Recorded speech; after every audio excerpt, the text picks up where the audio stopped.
everybody. Welcome to Hey, another episode of Better Call Saul Rewatch with Richard and Jay. I'm Richard, hey, and I'm Jay, Jay. he's Jay. I'm So Jay. this is episode Five. 5, Black and Blue. Yes. So, and for us, this is episode 6, not 2. I got the wrong background there, but it doesn't matter if you can actually see it. But I thought I updated that. I guess I didn't update the, but it doesn't matter. We're here. We're Nah. talking about it. Black and blue. Yes. Yes. Yes. Jay, another tight episode. Another not wasted moment in any of the. I mean, we say this every week. Every week we say it's tight. The writing is crisp. The Yes. characters are ready to go. And the thing is, if you stream this, you've got to hit pause. You just can't walk away and get your soda or your beer or your food because you will miss something important. There is no, I'm going to walk away for a few seconds because you'll miss something No. very important, something that will come back later on probably. Absolutely. But Absolutely. anyway, it's Black and Blue. It's episode 5. Uh, so, Jay, how does this damn thing start?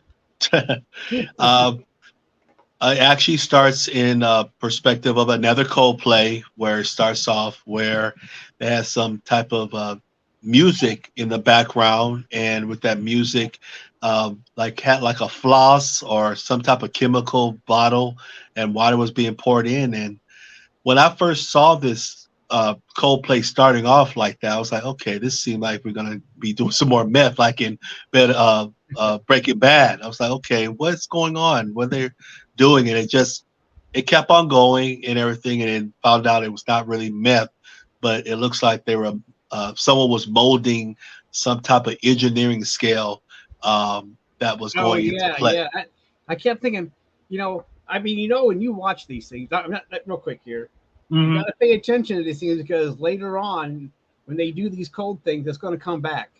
Yes. Usually in the episode, so you might be thinking, and that's what keeps you going. Okay, what the fuck is that thing? I mean, what the heck is that thing they're building? Yeah. I mean, that Exactly. metal square thing. You're like, so go ahead, Jay. I'm sorry.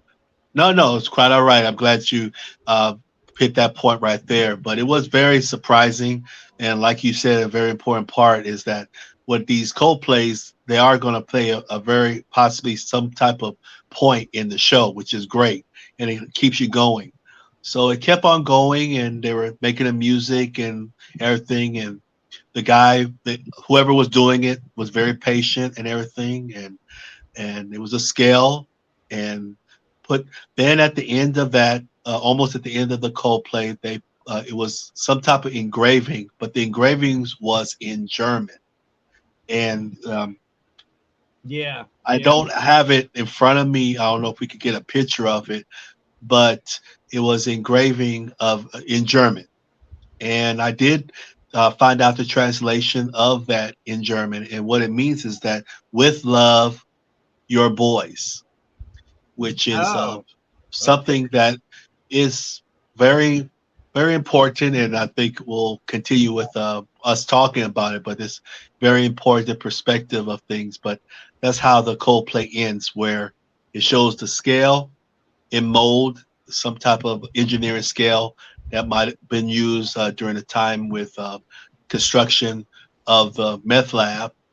And that's what it said at the end, with love for your boys. So that's kind of Right. how it starts off. The show starts off, and then we get to the credits with Better Call Saul. Okay. Real quick, we did miss an important scene last week's show. You brought Yep, this that to my was one of attention, and yes, that's we what my have to next part mention it because was. it does play into the beginning of this episode after the cold play, as you put it. One hundred percent, one hundred So percent. Kim, throughout in this episode, thinks she's being followed, and she is. And Hmm. I thought that was very astute that she actually can pick up that she's being followed, and I she agree. doesn't know. And she does walk up to the car and pulls it over or whatever if they're parked and says, "Why do you want?" I can't remember what she actually says to him, but she says, "Why are you following me?" And then they're like not saying much to her. Right. So we don't know who it is. We just know that someone is following her. and then she's in what, a bar or a cafe or something like that. Yeah, she was going to write down the license plate of the car if this car doesn't move. Right. So She really threatened him. yeah, she did. I don't know what she said. Do you remember what she said? But no, she really laid into him. I mean, we are Hmm. talking about Kim Wexler, okay? I Yeah, mean, she's the I mean, attorney.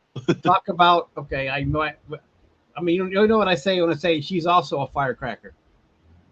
So Yes, yeah, you'll know that you'll get that reference that we talked about in the pre-show. But I who agree. walks in though? I mean, our old friend walks in to talk to her while she's writing down this license plate. Hmm. It was good old Mike, our Yep, Mike friendly, Hermantrout.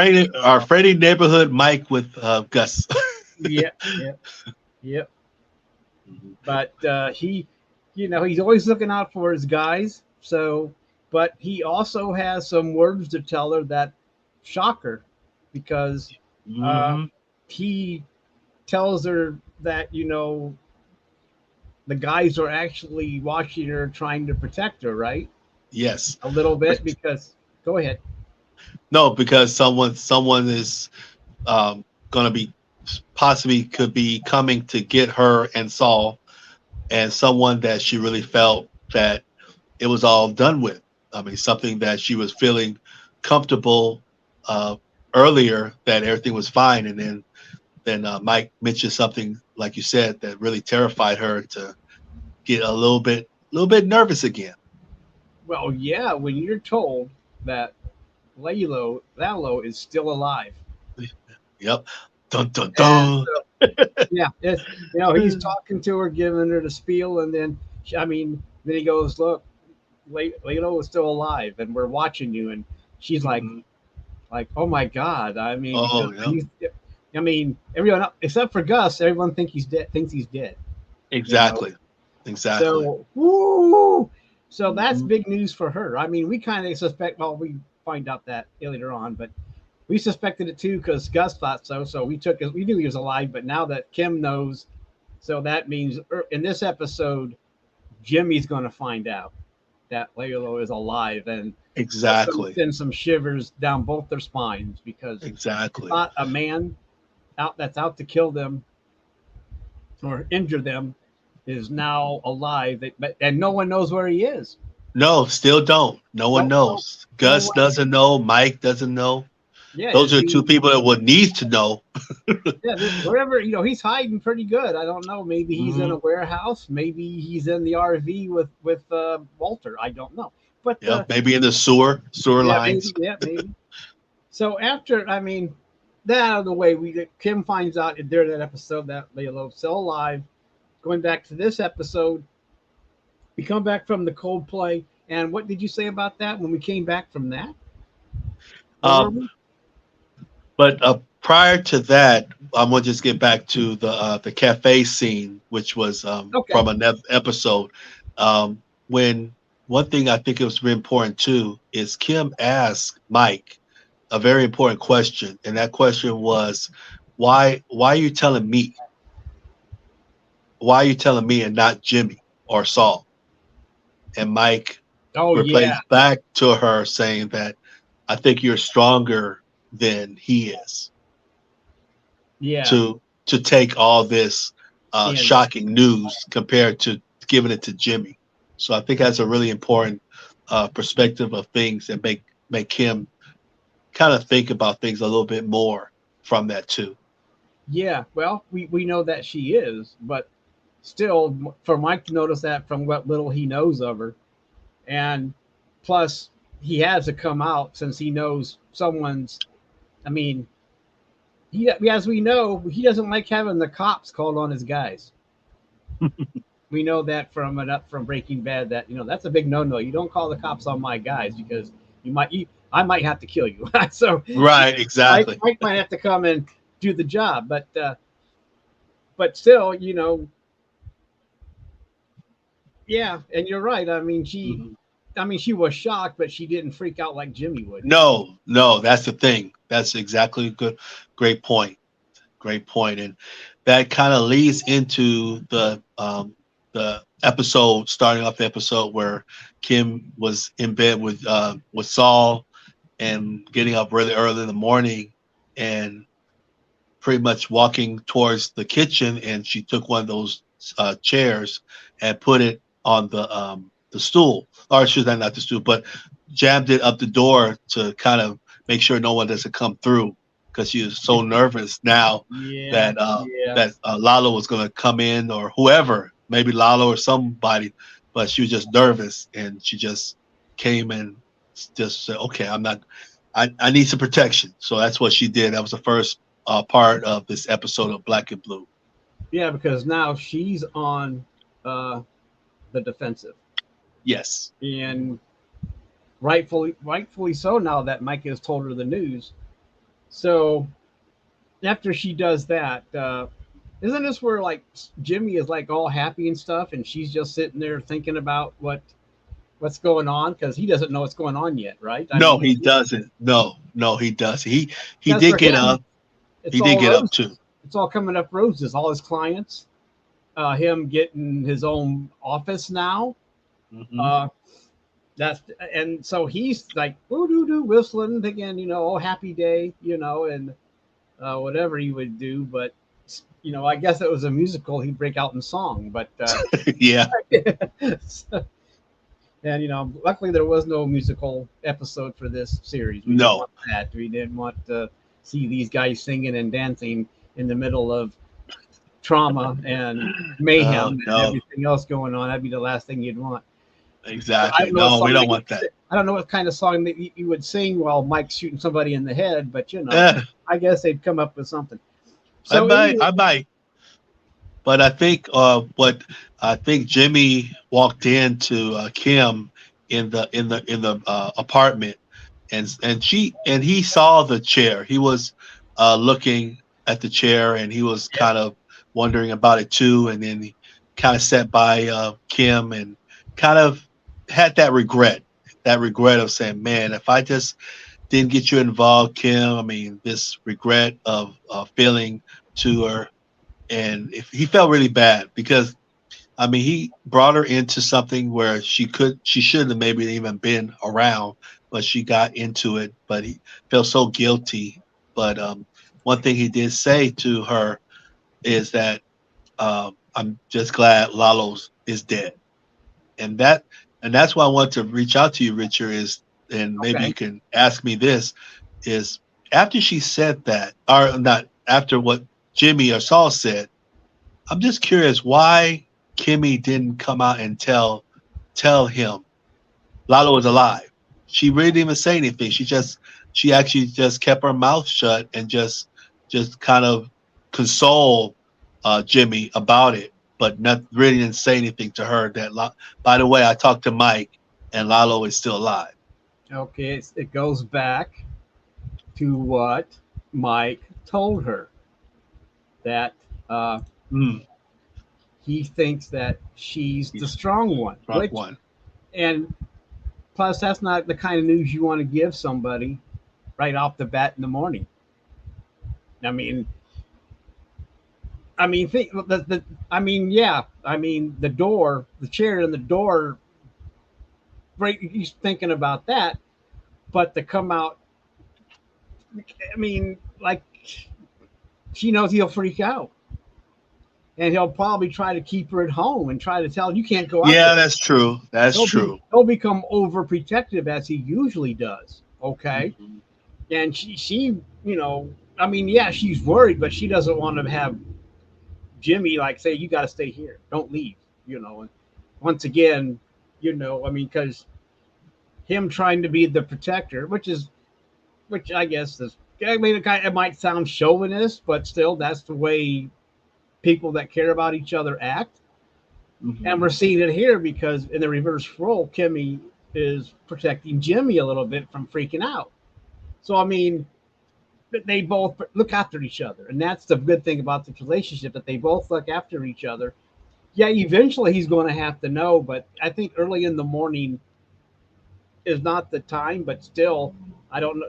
Still, the chair's against the door, and he's probably wondering Yeah. why is that? Why is that Yeah, exactly? What's that's like going on? it's like a red flag. Why, okay, what is she doing? Yep. Who is she afraid of? Hmm. If not Laylo, who is it? If you have a client that's or Right? Is it about Howard or something like that? Which yeah, I don't think so.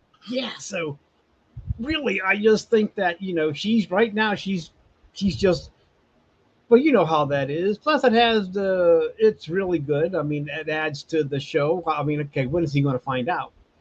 Because Exactly. you don't want him finding out when he opens the door and there's Layla with a gun to his head either. I mean, because they don't know where he's at, right? I mean, he could just No, still don't. No. I mean, he could be walking to his car and pop, So I mean, in a way, he should be. In a way, he should know because he should be looking over his shoulder. Hmm. Yep. Yep. And But I didn't get the idea that Mike had men on him though. That's we didn't ever see. We ever, I don't unless they were somewhere else. We never really did see anyone following Jimmy around. But maybe they were there because if they're helping out Kimmy, I'm sure they'd want to protect Jimmy too. But I would think so. I would think so too. Yeah, but we that's just a don't good see point. it. But we Right. just don't Exactly. see him because I mean I guess he doesn't know. I guess he's so happy about his Howard deal and his office that he thinks he has nothing to worry about.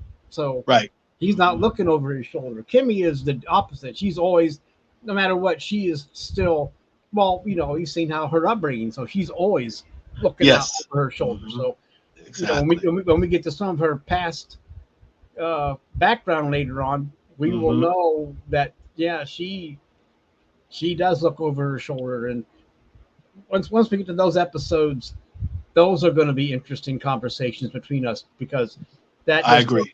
oh my gosh. And so anyway, we don't want to go there yet because we still have probably a couple episodes or so before we get to that part. But Hmm. once we get to this, once we get, well anyway, everyone just keep watching us for the rewatch so we can tell you what we think, Exactly. even though what we think may not be right, but still it's fun to do, right, Jay? I'm having Oh fun. yeah, You 100%, having fun? 100%. Oh my gosh, I'm loving it. Yeah, this is I'm enjoying this is this. tight. This is tight. Yes. Real quick, while Hmm. I'm thinking of it, what do you think about doing an Ozark rewatch? You know what? I wouldn't mind that.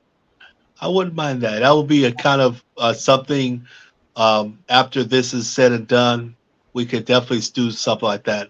Well, I'm But just saying possibly, you seem to be enjoying it, and so I just thought. Mhm. Plus, I mean, yeah, it's only 10 episodes per season. It shouldn't take I mean, it might take a while, but I think it'd be fun for us to do. I agree. I agree. So I don't know if you want to. I mean, you can continue watching it, but it'd be fun to Hmm. have just you wait and just you do season one and then you just start watching season two on your cold. It's like, oh my gosh, Richard, whoa. I'm like, that's right, dude. That's up to you, dude. I mean, you'll still do the same thing, even though you do go through it. I mean, I know you're anxious, Right. so go ahead and go through it, man. It's okay. But and then we'll do a rewatch after this, maybe. Maybe I would like that. That sounds like It something seems like we definitely have can think about. it seems like we have this time slot sewed up, so we might as well continue using it, don't you think? I think so. It seems Think to work so. for you, and it works for me. I mean, yeah, Hmm. yeah. Yep. Yep. Okay. Well, anyway, I know we got sidetracked with some No, staff no problem. with the staff meeting, but I guess that's it's a teaser. Will we do it or won't we do the Ozark? So you guys hold on to the seat of your pants and see if we can get to it sometime in the fall. Oh my God! Exactly. Ooh, Ooh. you think, I mean, Breaking Bad is good, but everyone's watched Ozark going, oh yeah, you guys do it. And leave us a comment if you want us to do it too for the Please. Yes. Yes. I would love to hear send us comments. a message if there's anyone out there listening here on the Jay and Richards podcast network. Network. We have one show. We have a network now. Okay. Nothing wrong with that, bro. The J&R network. Yeah. We're Hmm. coming at you. Soon be Yes. on we have our own channel on Hulu pretty soon. So keep an eye out for that. That'll be worth the high price of admission for Hulu too. Us. I agree. But anyway, I'm really getting us sidetracked. I'm sorry about that. Go No, ahead, no, Jay. it's quite all right. Where were we, man? After that scene where we find out what Jimmy was kind of worried about, and thankfully that Lalo's alive, then we go into a scene which is kind of interesting to see. Gus Fling going into at working at his restaurant and just doing his normal thing, but this is kind of the first time I seen since I've seen him through the Breaking Bad. Nice, the Breaking Bad and Better Call Saul. He looked a little nervous to me when he was walking into his restaurant, but he is so meticulous when it comes to his work. I mean how he puts down the pen when he was doing his work, how he put down the paper, how he was walking toward the front of the restaurant and kind of make sure the shirts are nice and tidy. So Well, it's interesting. it's more of that OCD, man. Yeah, yeah, And I think you so know, too. I'm going to tell you right now, I'm the opposite of OCD. So, so if you would ever look at my desk, you're like, oh my God, that's a total mess. But Mm, I've always told people it might be a mess, but I know where everything is. exactly, I know, okay, exactly. it's under this pile of shit. I mean, crap. Hmm. Here it is. I know where it is Hmm. because when I was married, my wife would organize it, and I couldn't find nothing. Even though it was organized in a nice little fashion, it's like, no, That's it was not on the your floor. way. It was on the floor over here. Where it's on the no, it was on the floor. Well, with this mess. Oh, come on. But yeah, that's neither here nor there. But just to tell you that I'm the opposite of Gus. Mhm. I mean, I can organize if I need to. I mean, I do have file folders with bills and stuff, but notes and stuff, it's like, I know where that crap is. But Yeah. anyway, that's too much personal information on my part. But I just want everyone to know that I am not anywhere near Not OCD at that time. Gus is kind of meticulous, being neat and everything. So Well, we saw it in Breaking Bad too. I mean, even when he was killing the dude down in the lab, he was mhm. meticulous. I mean, he wasn't like he rushed into it, cut his throat. No, he took his time getting taking getting on the getting ready for murder. So Exactly. Yeah. it kind of reminded me of how Dexter. I don't know if you ever seen the series Dexter, I heard about it, but I didn't see but it that one seemed like on Showtime. it's almost like how he got ready to kill someone with putting up all the plastic and making sure he didn't leave anything Mm, behind. But it's a good series. I would recommend it if you ever have a chance to go through it. So, I okay. mean, you don't have to rush to it, but I myself recommend it. I don't know if it'd be your cup of tea, but anyway, Okay. go ahead. Where are we at? Where Yeah. I'm getting this all over the place. I'm sorry. No, we're good. We're good. From there, actually, Gus was kind of still going into it, and he was taking an order from a gentleman, and then from that order, he was just kind of like spaced out. He was spaced out, and all of a sudden, this person in the back dropped something by accident, and this first time you kind of see Gus like startled. He was like, "Oh," a little startled for a second, and when he did that, then he took a break and went in front of his restaurant, and just seeing him that way. Uh, Feeling where is Lalo. That was kind of the last part of him just standing in front of his restaurant with nerves and just didn't know where he was and his Well, thought process. So it was interesting to see well, Gus in this perspective. yeah. Well, Gus, like you said, he's zoned out. He's thinking probably about Laylo, and the guy drops trays, metal trays. So anyone who knows worked in a restaurant or anywhere knows that when you drop metal trays, that is a loud echoing sound, Hmm. and that would startle anybody. I mean, my gosh, even no Oh matter yeah, even if you're just looking forward, like bang, you look around to see what the heck's going on. But exactly, like fireworks or yeah, firecrackers. but Yeah. you got to realize that he looks at the dude, and you keep wondering, okay, is he fired? Because we know that if he doesn't like something that's going on, you're gone.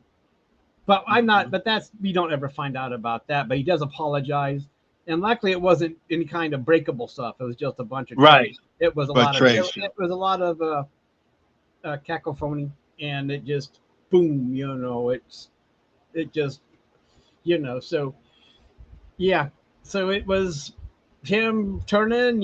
He's He's paranoid about. nervous. I mean, That's the word. Perfect word. Paranoid. besides him and Kim now, they are on the lookout for Lalo. wondering when he is going to strike. And you never know if this guy is crazy enough to hit you in your restaurant in front of people. You don't know.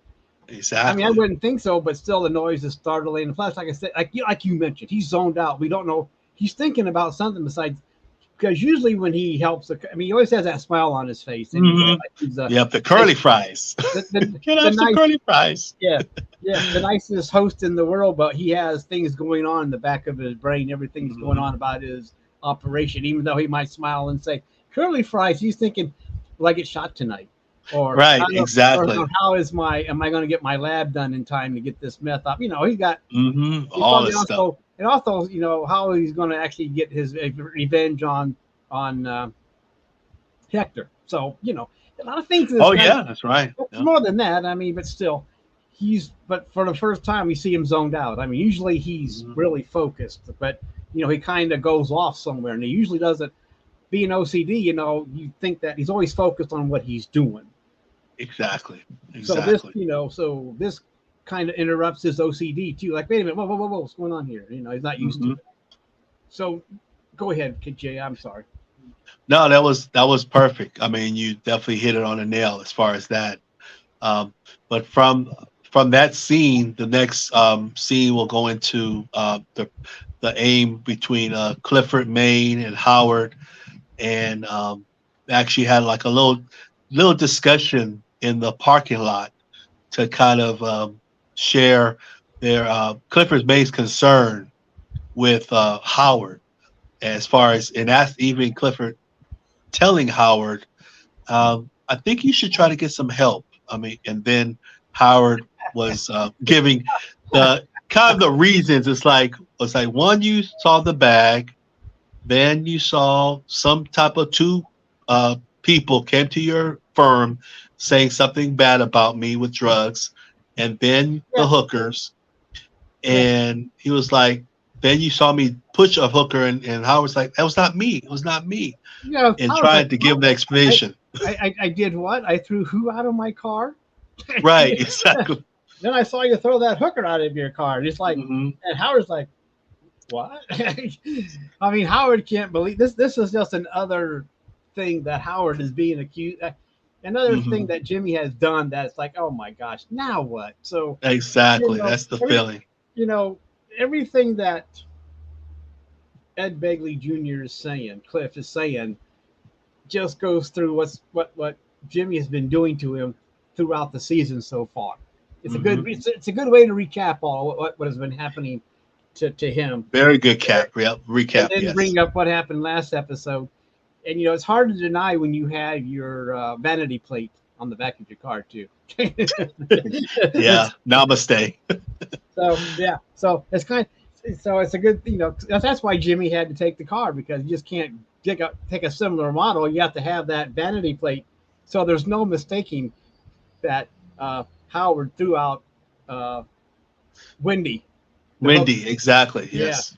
and Wendy once again has to play this woman in desperate need and being mistreated because how hookers are treated sometimes. And Hmm. so, and this is the third time. This is the second time that Cliff would see him with hookers too. I mean, Exactly. Yeah. Exactly. Yep. you He's like know, something's not right. It's like yeah, Cliff is cocaine and not. cocaine and Yeah. hookers, and you know, Yeah.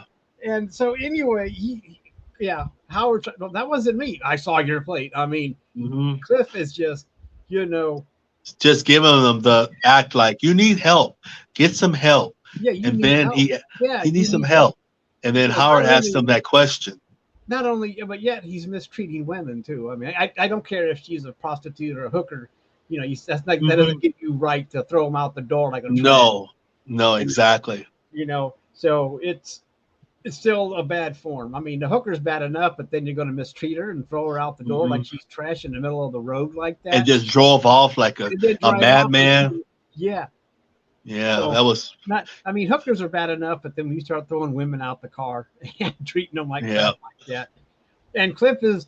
I think Cliff, you know, has enough He of was them care. all. He cared. He He was. He cares. I mean, was. yeah, Yeah, he was sincere with his actions with Howard. That's one thing yeah. Plus, he I didn't like want to see. on him. He didn't want any kind of person treated like that either, being thrown out of the car. I mean, he was appalled by Exactly. it.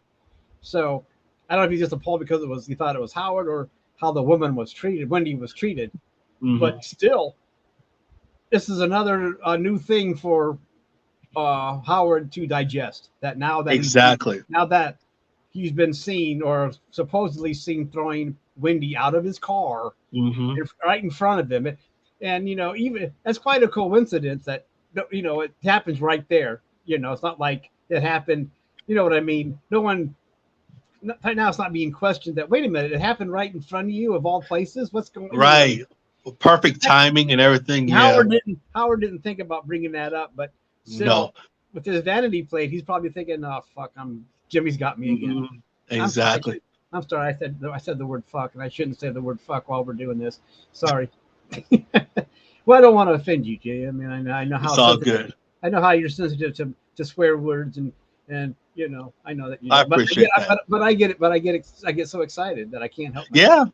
I mean, hey, be you, man. Be you. It's all good. It's all good. It's just like on Sports Talk, like Anime Girl says, you no matter what you do, you can't stop the Titanic from sinking. So, exactly, it's gonna happen. I try to hold back on this show, but I just get too pumped up, man. I can't help it. It's just myself, and that's why I keep apologizing for it. I don't want to have this thing laced with cuss words, even though it is rated mature. I still shouldn't do that. No, but anyway, understandable. Let's get back to this thing. What happens next year, my friend? But the thing is one thing that was interesting from that conversation in the parking lot. Howard did ask a really good question to Cliff, and he asked, "Now, who were you actually meeting with at this particular restaurant? What were you meeting with?" And he said, Kim Wessler. What does that have to do with it? And Howard's look on his face say, okay. Now I'm seeing it. Yeah, it's coming up. It's not. I mean, the issue is like, I do have an issue, but the issue is a Jimmy issue. So that's when he stormed off and drove off and said, "Just cut my reservation for everything on my job. I'm going to have to deal with this some way, somehow, and try to get and talk with Jimmy and Saul and try to get this resolved." Yeah, I mean, once he says Kimmy, although everything just pops into place. Kimmy, yeah, okay, now it makes sense. And that's like you said, he has a Jimmy problem. That still confuses Cliff. Like, what do you mean you have a Jimmy problem? But right, exactly. But he keeps defending himself, saying, "I didn't put that. Wasn't my cocaine. They weren't my hookers." And even though you can. Because Cliff doesn't know that Jimmy's this way. No, he doesn't. He knows a little bit. I mean, he knows a little bit his little antics with the suits and doing the little jokes with the farting and everything in the job site and everything. So I think Cliff knows a little bit of Jimmy's antics or Saul. It's kind of extreme, but still, he keeps thinking. He's like, that's extreme for a guy to go through all of that. It is. I mean, it has to be hitting Jim at some certain point. It hits Jimmy at first of all, it hits Jimmy in the pocketbook trying to hire all these two hookers and do all this stuff and was that real cocaine that was in, or was that fake cocaine? It was fake. It was fake. I think it was like baking powder. I gotta keep thinking, well, where did Jimmy get cocaine? But I guess he has. He does have somewhere to get it. I mean, he knows people that if he said I need some cocaine, they just give it to him or he'd buy it. I mean, he does have the connections, right? I mean, yes, he does.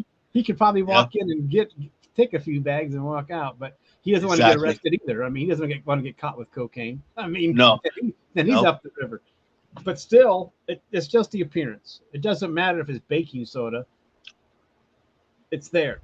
Okay. Exactly. I mean, I guess the best thing that Howard could have done at the time was probably open it up and say, "Look, it's baking powder," instead of just not, things you should think of, but you don't think about. Yeah, you don't. You really don't. Because you're in shock and you don't want to open it up and get cocaine on yourself because that makes you more guilty if you get caught. Because you have exactly. You could have cocaine residue on you, not just from opening it. You don't want to accidentally do anything, but So Mhm. you've got to walk away from it. I mean, once you open that bag, that makes you even worse because But Yep. anyway, it's Yep. just interesting how all this is. The Because plan was Howard could have. The thing is that one thing, just like with the cocaine, I like how you're mentioning about if Howard just opened it, that would have been it. And also another thing too was the other episode we saw with the car with the parking structure.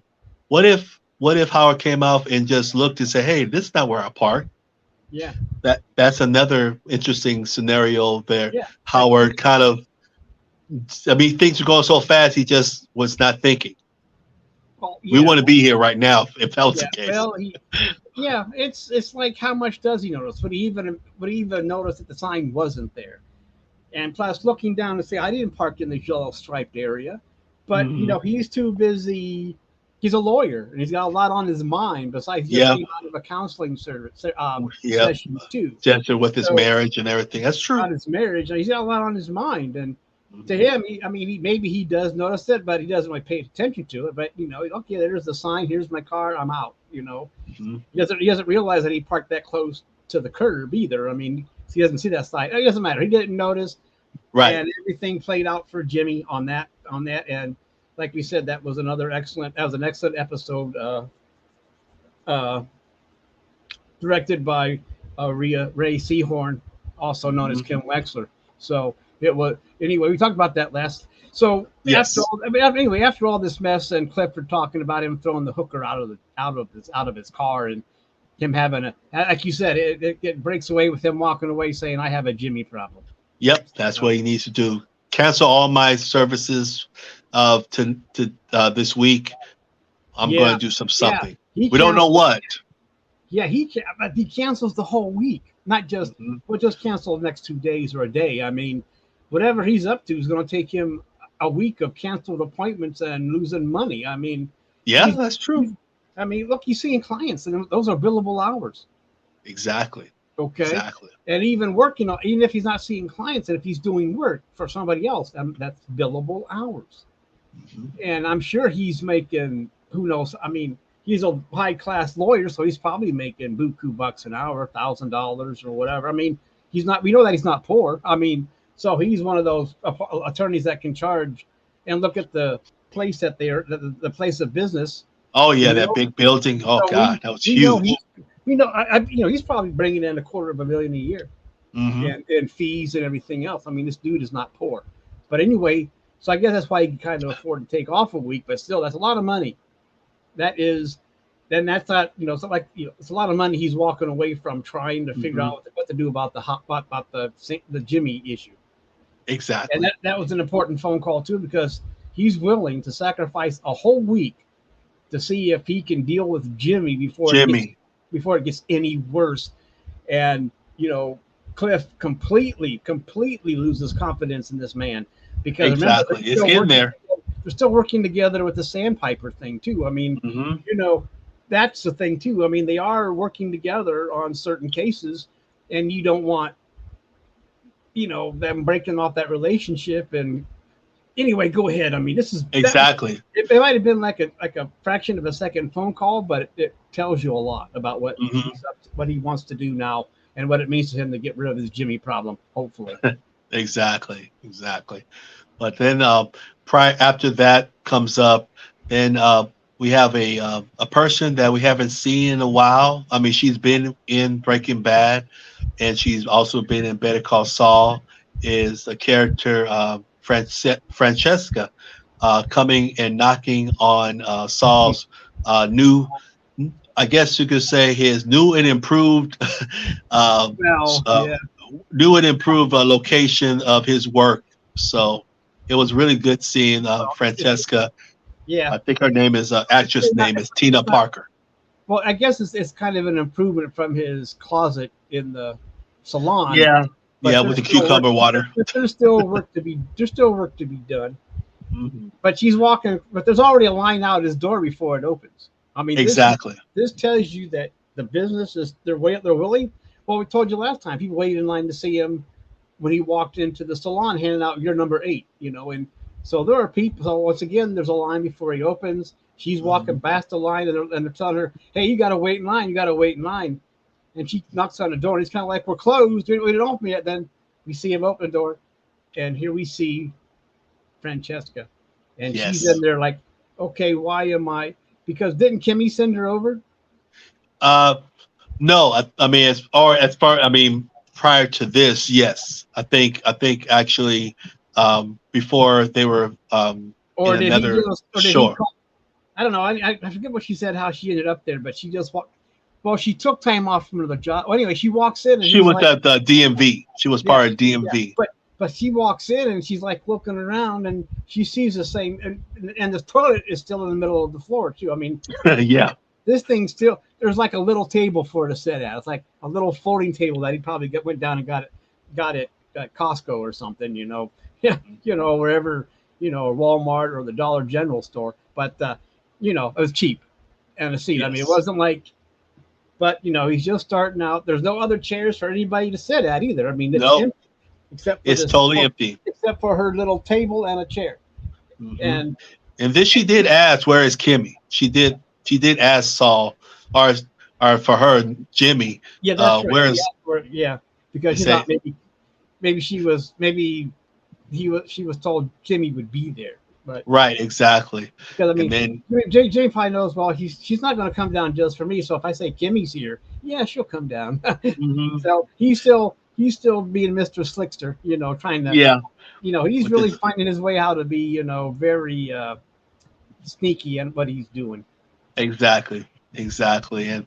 And then he actually relayed to her that they're not just partners now; they are actually are married now. So I mean, it was funny how Francesca's look on her face after she said that. Oh, really? It's like Oh, surprised, very surprised. Like, oh, you guys are not yeah, a not just partners, but you're a married couple now. And yeah, asking him what happened to the old folks that you used to work with. It's like, what's happening? I don't see that now. It's like, what's going on? And now you call yourself Saul.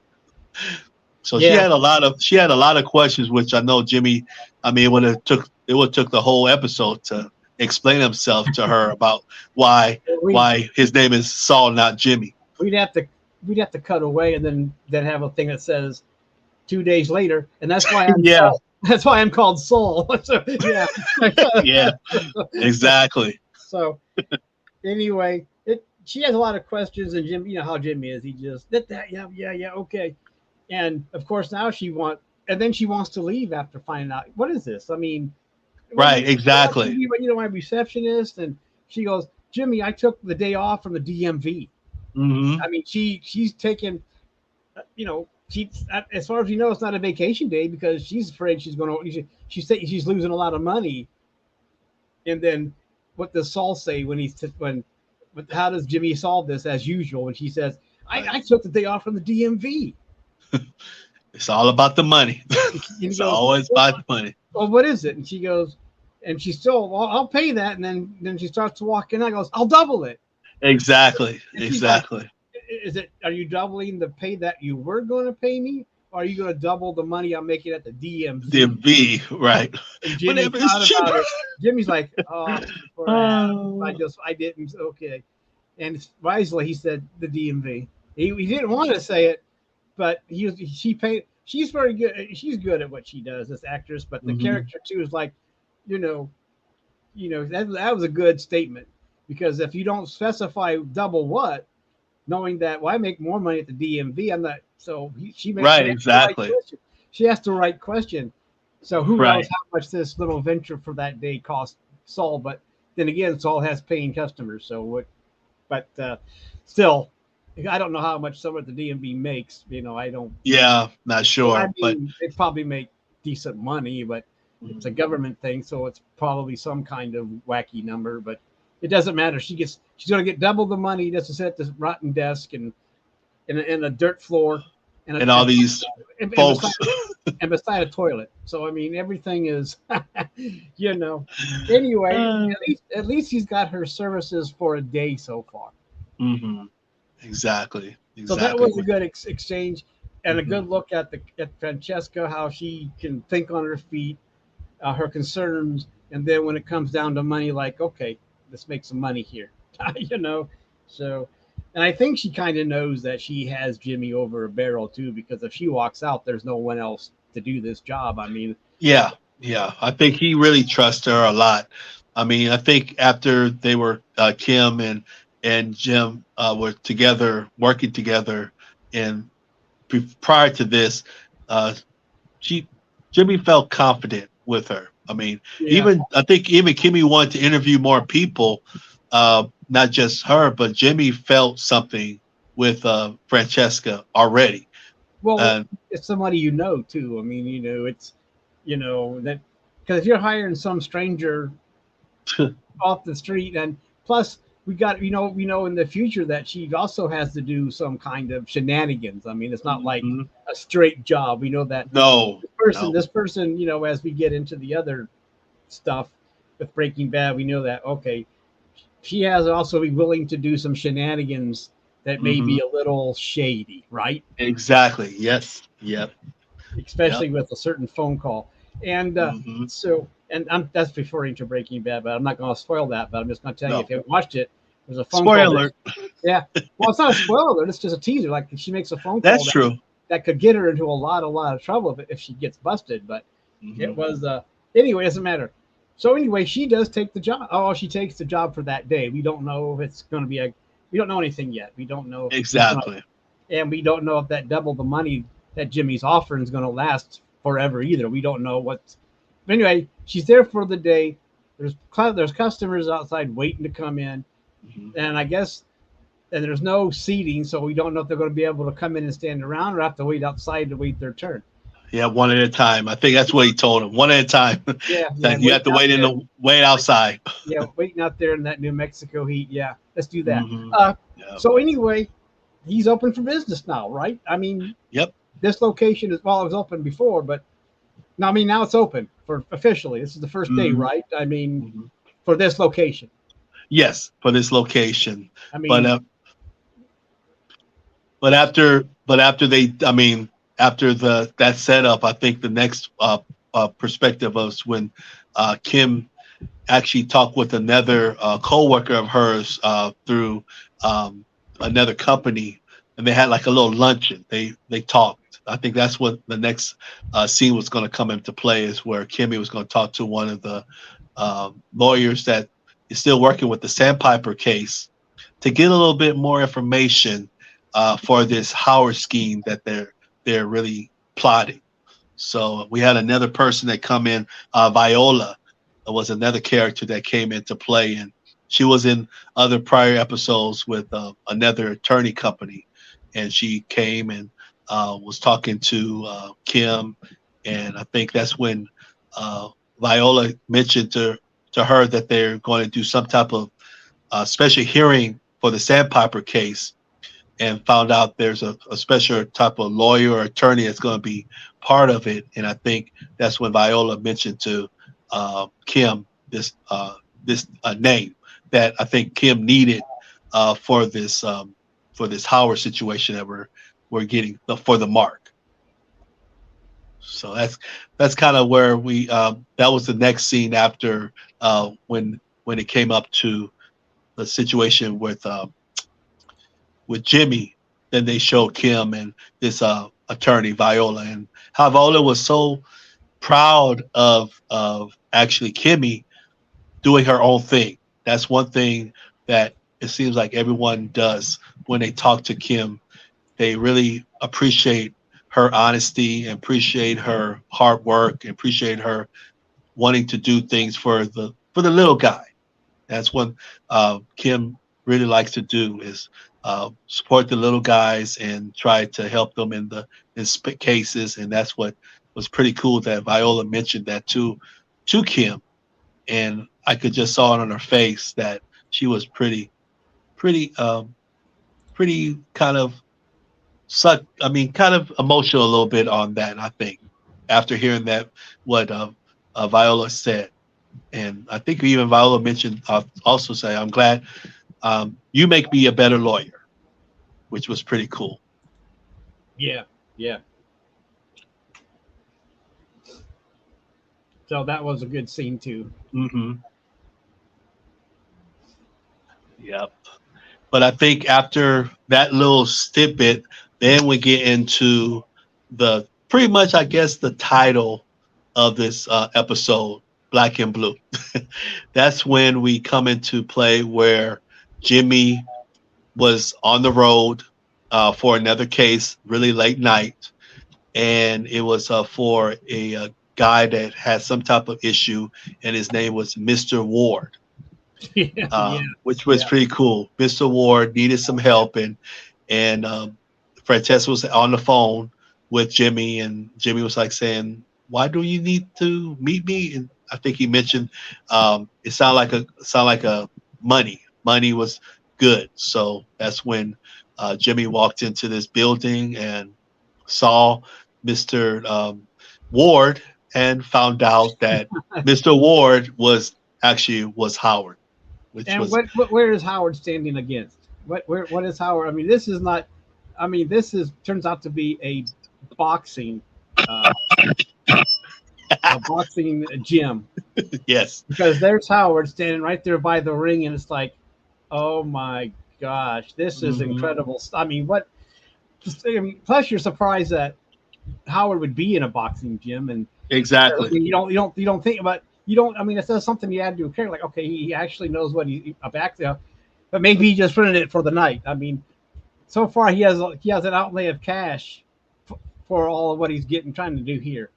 So Yes. they're at the this is the box. I mean, and he's confronting Jimmy about Jimmy, all and the stuff. and Jimmy is denying it, trying to deny all this. I don't know, you're crazy. What? I don't know who. What? Because he's like, oh, and Howard's not buying it. It's like, come on, he wants to settle it in a certain way, right? I mean, Yep. he Yep. and Jimmy's like, what? You want a box? And so, I mean, there it is. Oh, there it is. There he is. Yep. So, so you know, he at first, Jimmy starts to walk away, saying, "I'm not going to box you." And then he stops and pauses and says, "What the hell?" Like play the What the singer, heck? "What Yep. the hell?" Maybe he'll be able to get the upper hand because I mean, I guess what he would say, Jimmy could be a scrapper, knowing that his past from childhood. Maybe Right. he thinks he might He had some still fighting experience. yeah, knowing that years of not fighting kind of makes you a little rusty, but still and look, Jimmy's not actually the biggest guy in that ring, and Howard seems to have some definition on his arms a little bit, a little bigger arms, and probably a longer reach because he's taller than Jimmy. So Hmm. things you have to take Exactly. doesn't mean much. I mean, you can still win, but still. Anyway, they gear up. I don't know. Jimmy was able to find some sweats, and they put on Yeah, sure the head. did. It was headgear and everything, and I love the music in the background with this. It was pretty cool. The perfect music for it and everything. And Jimmy was acting like Jimmy, as always, like a little clown and everything, and walking around dancing and everything. And saying, "I'm the champ. I'm the champ. I'm champ." Yeah. It was At it least was they so didn't funny. at least they didn't play the Rocky theme. Right? Yeah. That would have been a little bit too over the top. Yeah. And Oh, that very would have good. and that Good would have word. thrown the series in from a serious one to some kind of parody. And we don't want to do that. So the music here has to be right there. I mean, it has to be its own. It could be a song, but not Rocky, where we're going to make it Right. up because everybody would stop taking it seriously again. Think, oh man, this is screwed up, and Mm-hmm. so you know, it. The music does play a big part, and you don't want to go over the top with even though Jimmy clowns around, we don't want to go that far with it. And that's why Exactly. at least they didn't pick some kind of Rocky theme where it would really screw up. That probably would have turned off a lot of viewers. It would have turned me off because it's not a parody, that much of a parody. No, it's not. No, no. I mean, this is serious crap going on, but even though there's humor in it, there's still serious crap going on. I mean, come on. Hmm. But Yeah, anyways, they're in the ring because like Howard was upset. I mean, Howard. This was hope. This was Howard's kind of deal to try to let's bury the hatchet. Let's fight yeah, it out and let's like men. deal with this like men. Exactly. Let's deal with it like Wow. men and try to just carve it off and everything. And that's what they did. I mean, it was.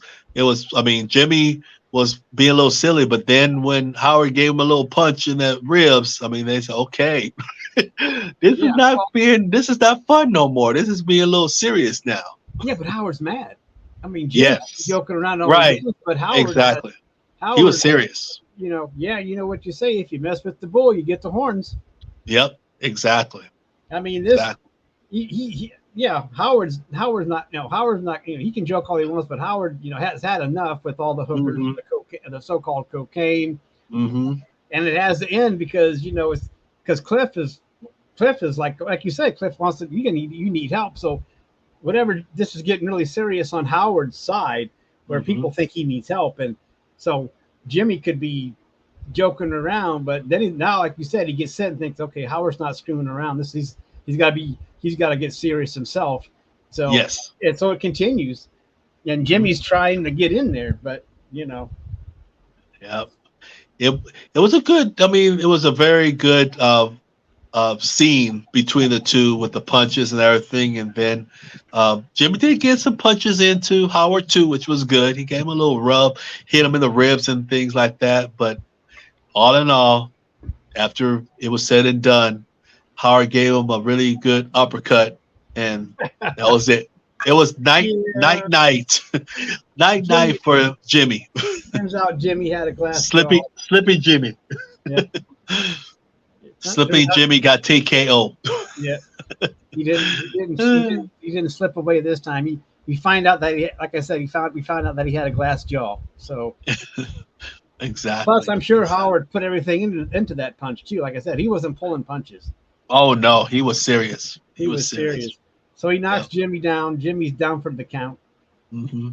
So And then he said those statements is that, and a lot of people, I mean, I think that happens with a lot of people out there when you're a nice guy and you think you're a nice guy, you think you're doing things right and everything, and people take that for your kindness. And that's one thing I really like what Howard said to Jimmy. Is like, you you underestimated me for my kindness as far as all the stuff that you're doing.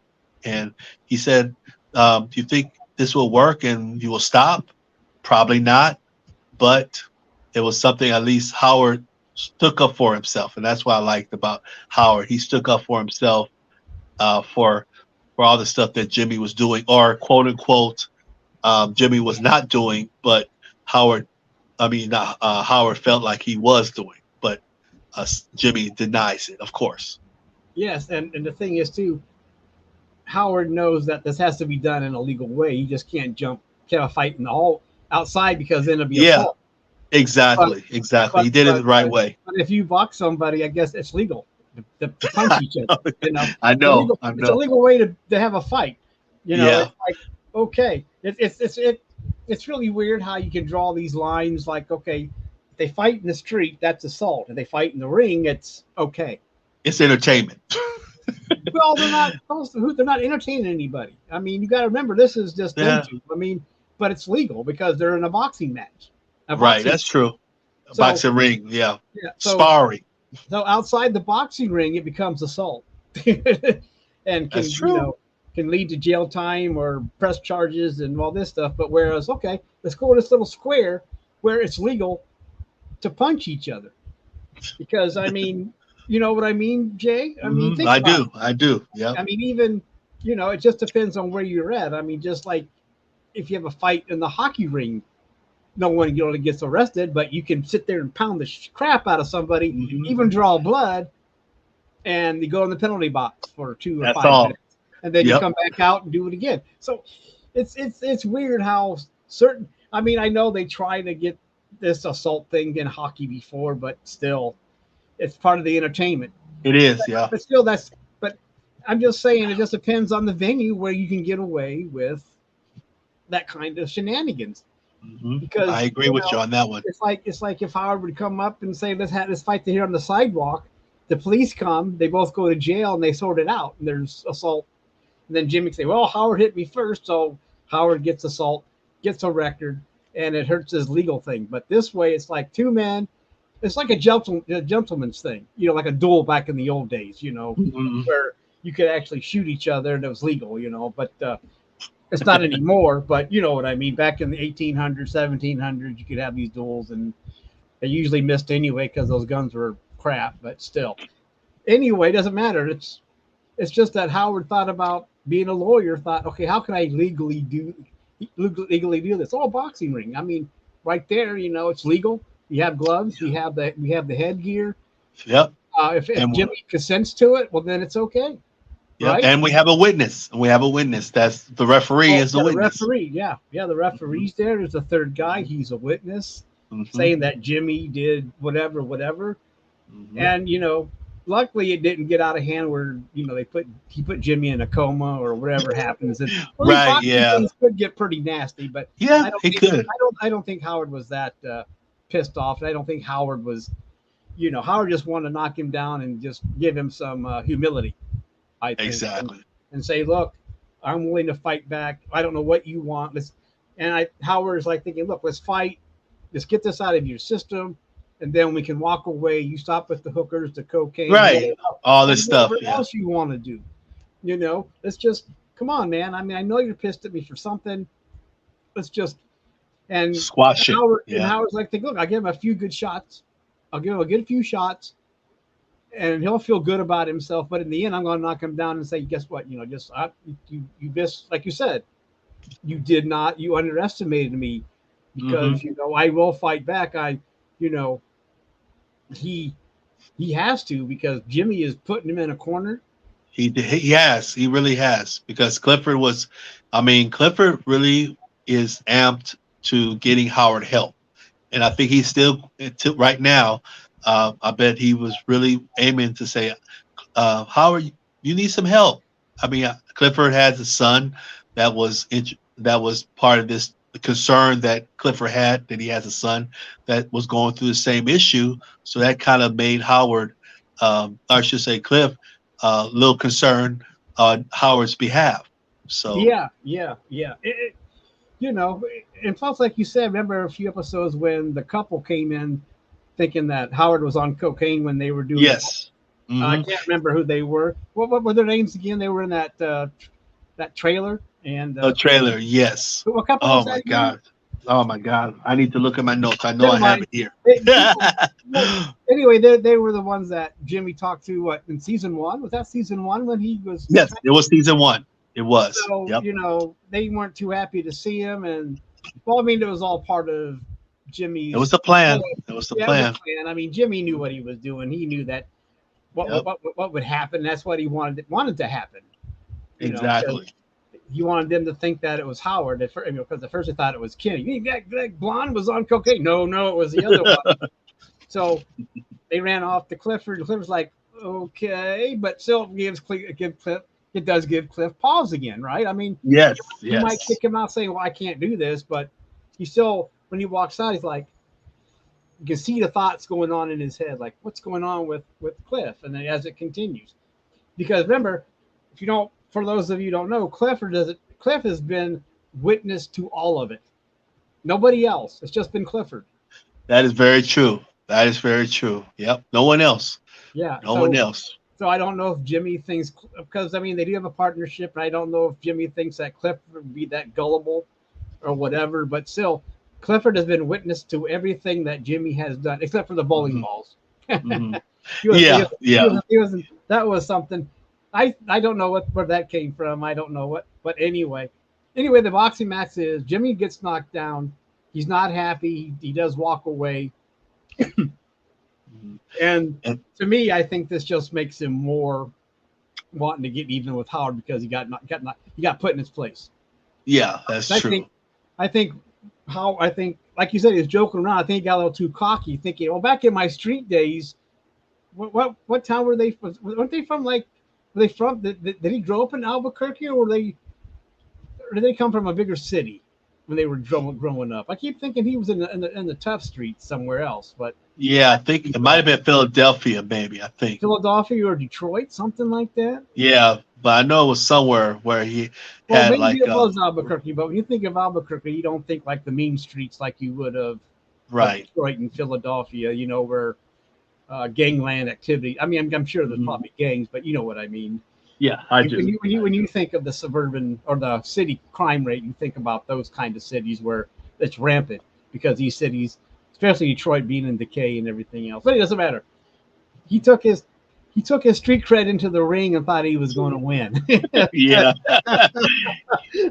it didn't go right. It didn't go right. That's No, funny. But Howard didn't know about his street cred. I mean, he kind of did, but he thought, "Fuck, I mean, screw this. I'm going to try it anyway." hmm But yeah, I think Jimmy was relying too much on his street cred to take Howard down. Because actually, if Howard would have laid down, it might have been over. yeah, yeah. I mean, what do you think about that? If Howard would have just Mm. taken the fall, I mean, really gave it his all, but gave Jimmy enough hits where he kind of gets stumbles and knocks down, and would that satisfy Jimmy to I stop? I don't think so. Or I do you think think it'll make Jimmy more confident to keep continuing? Because he I mean, could have but I mean, I guess I'm thinking how what would it take for Jimmy to actually pull off stopped. get even stop? I mean, is he really out to? Would it take ruining his career to make him happy, and or would a knockout make him happy? Thinking, okay, Kimmy, I knocked him out, we're done. But then Kimmy will come back saying, no, we got to continue. 'Cause remember, Kimmy is also a major All in. She is. so, She is. and the thing is, I think in a way, Howard brought the wrong person to the boxing ring.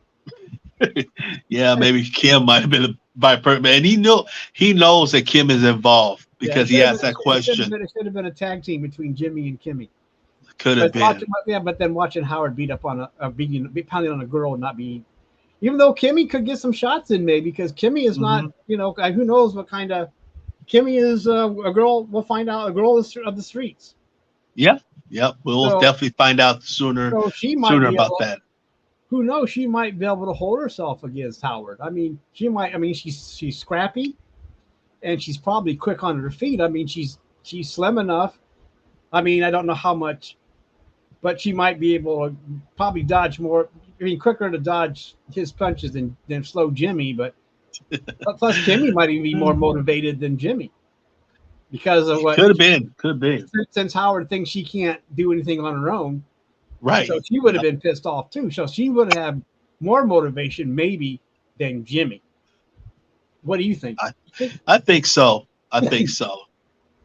I really do think so. I think it would have been somewhat interesting to see that perspective of it.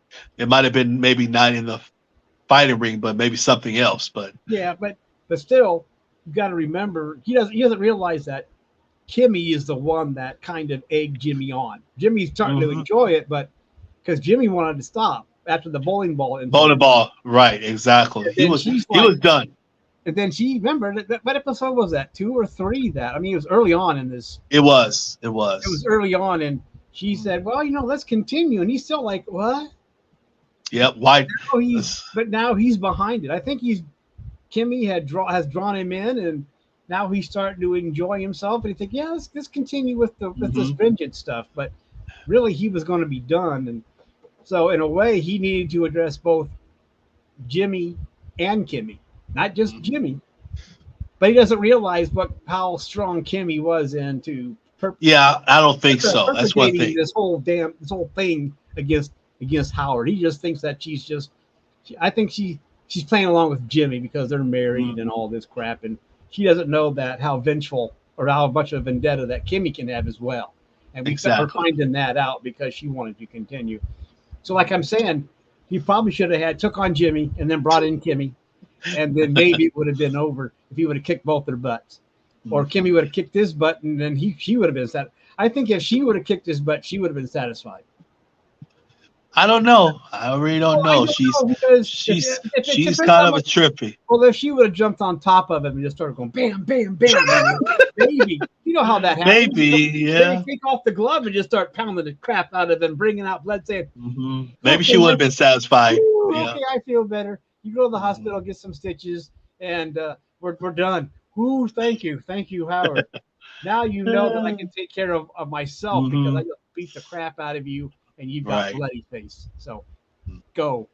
So if they got that far, she might have been happy with it, getting all that aggression out. Sometimes when you're able to just bring out that out. So I don't know, but Don't still, know. but still, it's it's a big partnership between Jimmy and Kimmy. So even if I guess I'm just saying, even if Jimmy would have said, "Okay, Howard," but Kimmy would have said, "No, let's press on. Don't let him beat you like that," or "I don't care.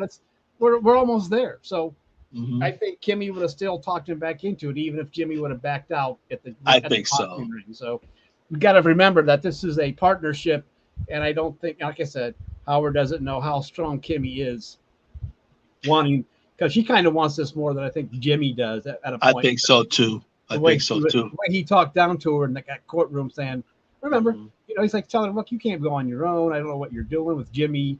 So he kind of was an asshole or a dickhead to her. It's like, I'm treating her like a woman. Okay, I mean, like talking down to her, like, well, you're a little. I don't know if I was like a woman, but like he didn't think she had enough gumption to be or experience to be go out on her own. And I don't think he wanted to lose her either. I think he might have had some kind of he liked her a lot. I don't know if there's any kind of sexual feelings, but I think he did like Kim and I didn't want think to see her. so. And well, I think he also knew that she was a good lawyer, and he didn't want to lose that either. Hmm. But maybe by Yeah, his thinking, like, well, if I tell her that I don't think she can do this, she'll come back to me into the firm and she'll continue to kick butt for me. So that might have been that kind of a ploy in it. Instead of her thinking, oh yeah, you're right, Howard, I'm going to come back. She's like, screw you, hmm, we're done. Jimmy, let's continue because he's pissed me off. He thinks I'm a weak person.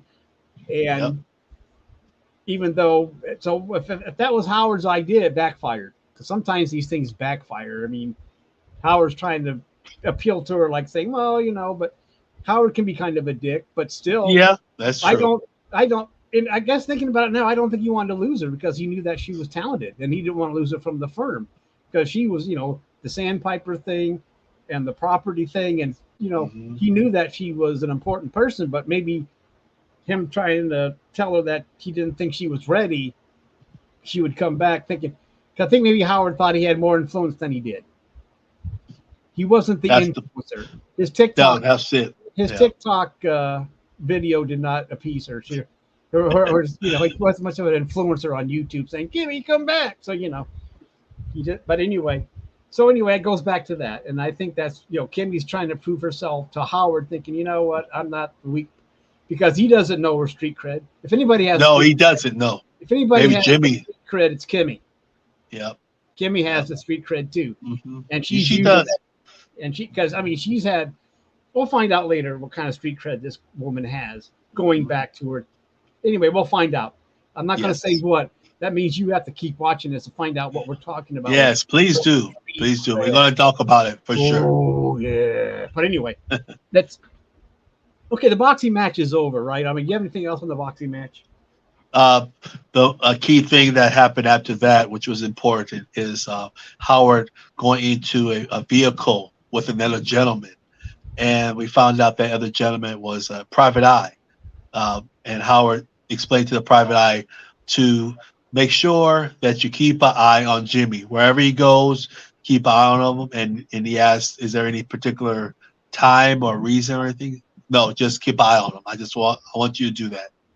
So that's when Howard talked to this private eye, and then Howard left and out the car, and he went away. And then the private eye looked at the Saul coming out the boxing ring, and that's when he made a U-turn and started following him uh, to uh, follow him to see where are the places that he's going to go. So it's kind of an important thing that we found out. Not just Howard did the boxing situation, he also had a plan to get a private eye to investigate what Jimmy's doing to see if he can kind of get him to admit all these shenanigans he was doing from the Yeah. hookers and all this other stuff. So that's what I think Howard was trying to do, and we'll see if it Right. works. We'll see if I, it I works. hey, I agree with that. I forgot about it too. So thank you, Jay. But you're right, and I'm sure that he's on the payroll for I don't know if he's like a private investigator. I mean, he's a private investigator, but I don't know if he's like private to Howard or if he's just part of the firm because Right, right, right. he Yeah, might we just don't be know. with the firm. So I don't know if he can build a firm, but it's still going to. But this is more of an expense that Howard is taking on. I'm thinking that this will probably come out of his pocket. So Howard is now very financially invested in, Hmm. I'm not saying he can't afford it, but still, this is something you can't write off on your taxes. I mean, what are you going to do? Jimmy, what line is Jimmy? And you write down your number and you deduct it. Is it line, Right. is it line 47 Jimmy expense? And I don't think there is one. So, No, exactly. and if you did try to put it somewhere else, well, that's kind of cheating and could come back to bite you. I'm sure you can find some kind. Miscellaneous is where it would go, right? You just Yeah, put there you go. miscellaneous Yep. expense. Miscellaneous. Yep. Miscellaneous, Different code. yeah, different code. You can write it off later on for the corporate expenses. Yeah, it's Hmm. miscellaneous. What, $100,000? Yeah, miscellaneous. But anyway, 'cause I'm sure. But anyway, yeah, I forgot about that. So this is interesting. So he had a backup plan with the private eye. Even I wonder if this would have went the same no matter how this outcome would have happened. You know, Mm. because now that so he doesn't think. So I guess that is in the back of his head that Jimmy wouldn't give up no matter what happened here. I think, Howard got his shot in, and now it's like, okay, just in case you follow him, see what he's doing, who he's talking Hmm. to, Hmm. because still I think Howard knows that he's not on the up and up, especially Right. after the Lalo thing in the court when people were treating him badly last episode. Remember, they were treating him Hmm. like a pathia, Exactly. whatever it's called, a pariah. God, Pariah. Yep. God, what is that? I just made up a word, pathia. Man, you So did. You're I just papaya. did. That's a Richardism, pathia. There you go. Uh, I'm gonna put that in the Merriam-Webster here in the. Well, I'll make a Wikipedia page out of it too, so people will know what pathia means. As soon as I know what the hell it means, then we'll go from You there. then you would know. But anyway, a pariah and it's oh. So we'll see. I guess now we got to find out if the private eye comes up with anything, or Exactly. That's the If next thing. Mike notices a notice. I mean, remember Mike's an eagle eye too. So Eagle, and plus Mike is also a private investigator and an ex-cop. So Hmm. and right now I'm going to assume that Jimmy is also being followed by Mike's men. If That's Kimmy what. is, Yeah, so I is would say Jimmy. so. Yep. So it's surprising we didn't see two cars pulled out of that. No. Right. I mean, it would Exactly. have been interesting to see a second car. So to give us an idea, okay, who's the second car? Well, that must be Mike's guys. Hmm. But so far we just see the one car. But I'm just thinking if they're protecting Kimmy, they're protecting Jimmy, right? That's what I'm thinking too. I'm Yeah. an amputee again. I'm sorry, but you know, anyway, it would have been interesting to see if there would have been a second car pull out to think, okay, there's two cars following Jimmy now, but we just see the U-turn and he's off to follow uh, Saul. And I think that's Exactly. when we go to a commercial break if we were watching it on regular TV, right? Is that the end of that That's scene? that's right. Or Exactly. that You're or that perfectly right. second act or No. whatever it is? Yep. You're perfectly right. And then we go into the scene where Kim is with Saul in the bathroom, trying to make some type of makeup for his accident that he Oh had yeah. The with shot he Howard. took? Yeah, the shot he took. Yeah. Yeah. So he I was think I like, think Kimmy asked about it too, right? What was mhm, that? And he's like, yeah, oh, he doesn't really answer. He's just, just cover it up. yeah. I ran into the door. One of those. Yeah, yeah, I was. One of those excuses that people make. They don't want to say they got their butts kicked. It's like the Right. best thing you should have said was like, well, you should have seen the other guy. I mean, usually, that's Yeah. you should have That's the seen the famous other guy. scene. Yeah, I got Right. this, but you should see the other guy. He's all busted up, even though he's not. Exactly. That's a toxic masculinity answer. You should have seen the other guy. Exactly. Yeah. But But anyway, it was funny how when it actually it was really funny and a good sentence that Kim said is that he said he wanted to cover it up, and then Kim said, "Why not? I mean, why? You can advertise this to say I'm Saul Goodman. I'll fight for you." yeah. Once So again, it was that funny. wicked, Kim was that, funny. that, Kim is that wicked funny. sense of humor of hers. You Yep. know, yeah, you could use that. Mhm. Or whatever. Being a smart ass as she can be. Yeah, Mhm. use that in your end. He's like, what? I mean, you can see the point, but still, you don't want to show that. You can also get that someone else can get a shot in on you too. You might have got a black eye. But that also means someone is able to get a good hook into you too. But unless he has someone laying on the ground and he has his foot on him and he's going, "Yeah, I'll fight for you," and you know what I mean, the old classic boxing thing or fight where they knock them down and step on them in the back and raise their arms, going, "Yeah, I'm the best," and thump their chest. You know? Like, you know what I mean? More toxic, I do. More toxic masculinity. I don't know if I've ever seen a woman thump their chest after beating somebody, but I don't know. I must have missed that B movie. But anyway, I don't know what I'm doing. Might be too much coffee. I don't know. Anyway, caffeine's really going to my brain, so I'm just getting pumped up about the episode too. Yeah, I mean, it's really. I mean, it was fast paced and everything. And it was funny how after Kim said that, and Saul, Jimmy kind of thought about it too. He was like very thinking about what she says. Like, I'll fight for you. That's pretty funny.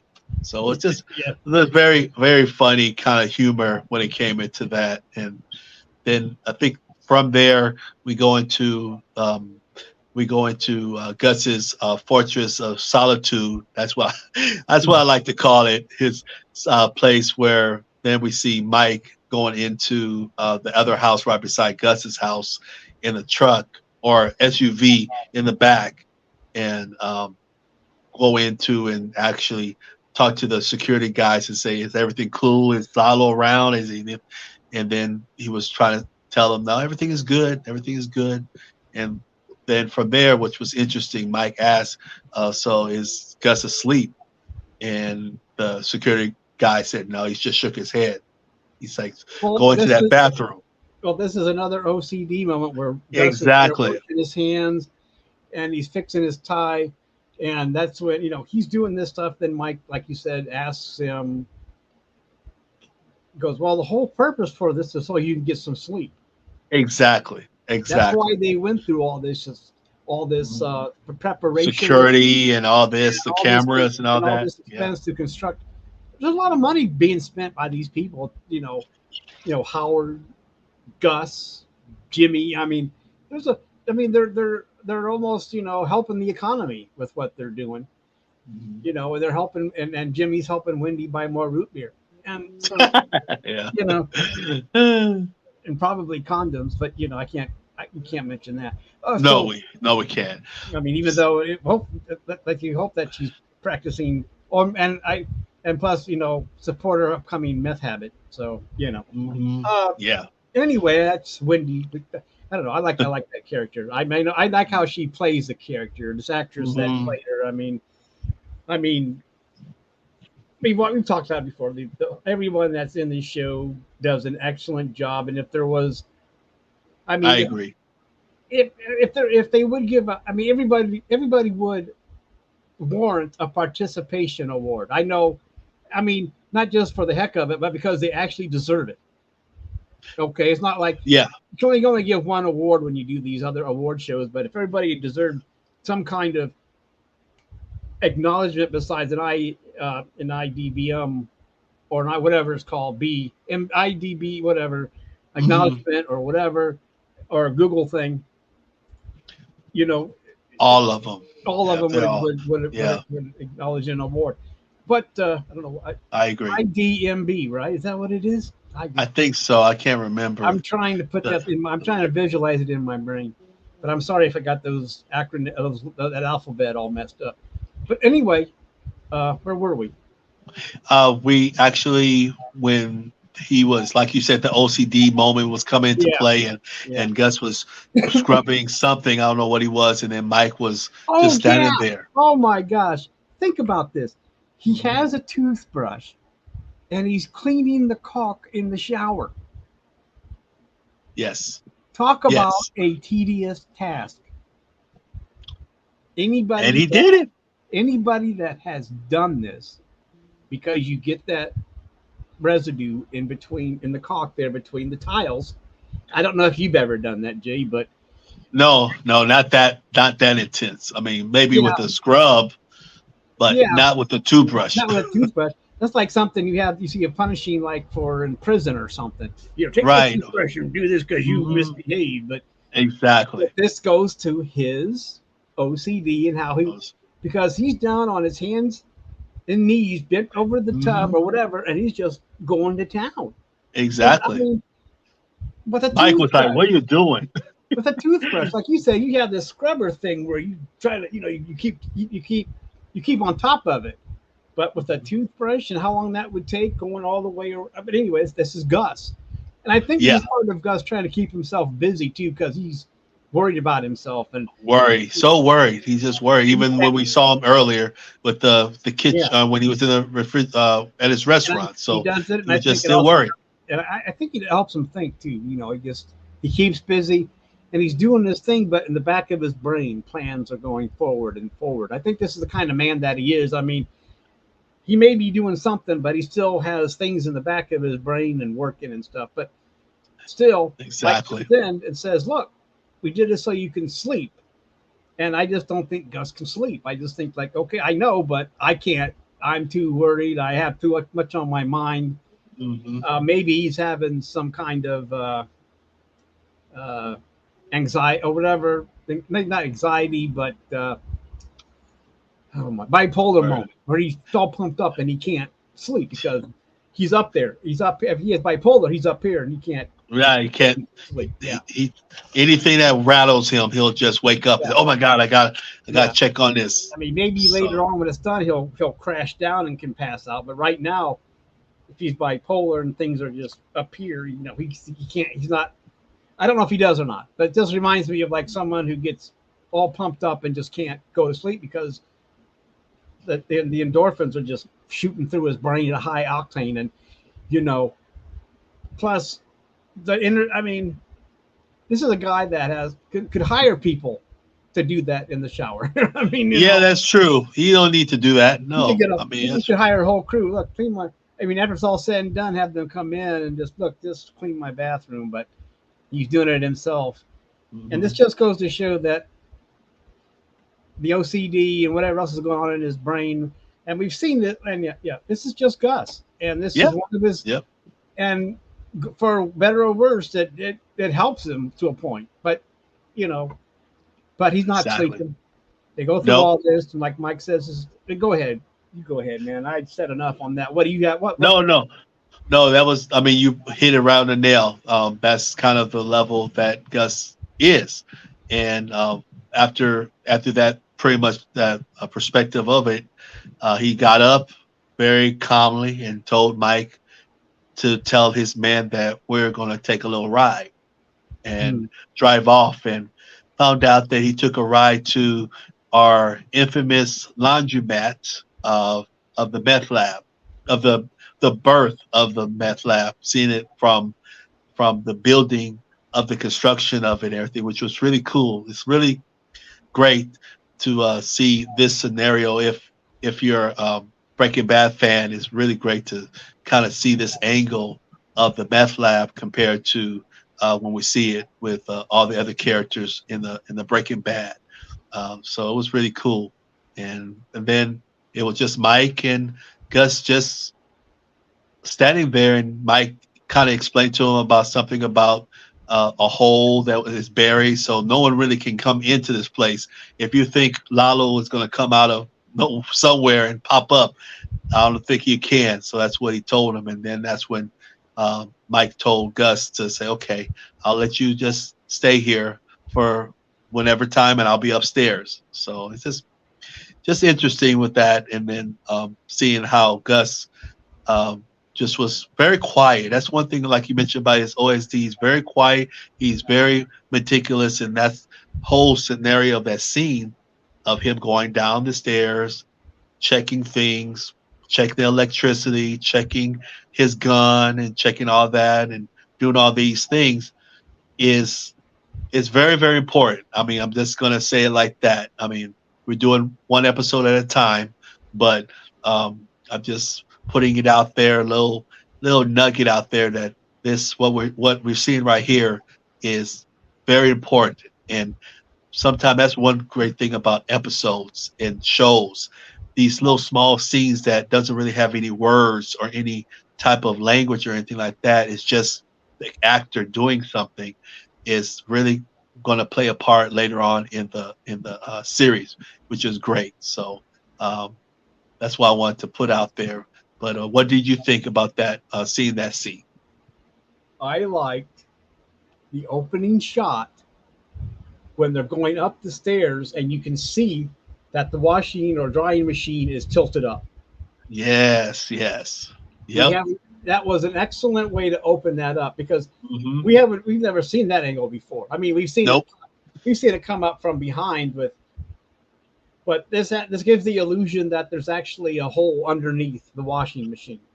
Exactly. Because in Breaking Bad, it just lifts up and it's probably just a piece of cardboard. I mean, concrete's still underneath it, but this shows you're going up the stairs. You see that it's tilted, so you know that it's open, and you know that you know. So and like you said, I like how Gus is looking out, and we see it's just dirt floor. It's just a big dirt hole underneath Hmm. the washer, the washing place, the Yep. laundry mat or Hmm. the giant laundry mat. And like like Mike is saying, look, whatever hole we did to dig out the dirt, it's filled in. No one can get in. Yep. And and Gus is just staring out into the abyss. I mean, I'm sure he's hearing Mike, but he has these things are going on. And Mike seems to know Gus well enough to think, okay, he wants to be alone with his thoughts. So I'm going to go upstairs and let him go to it. Exactly. And I like what you were saying about the foreshadowing that, he's looking out, he's thinking for later on, like you said, later on in the series. But, he's kind of looking at it. And at first, I mean, you could think of that, okay, he's like a proud papa, this big hole he just built.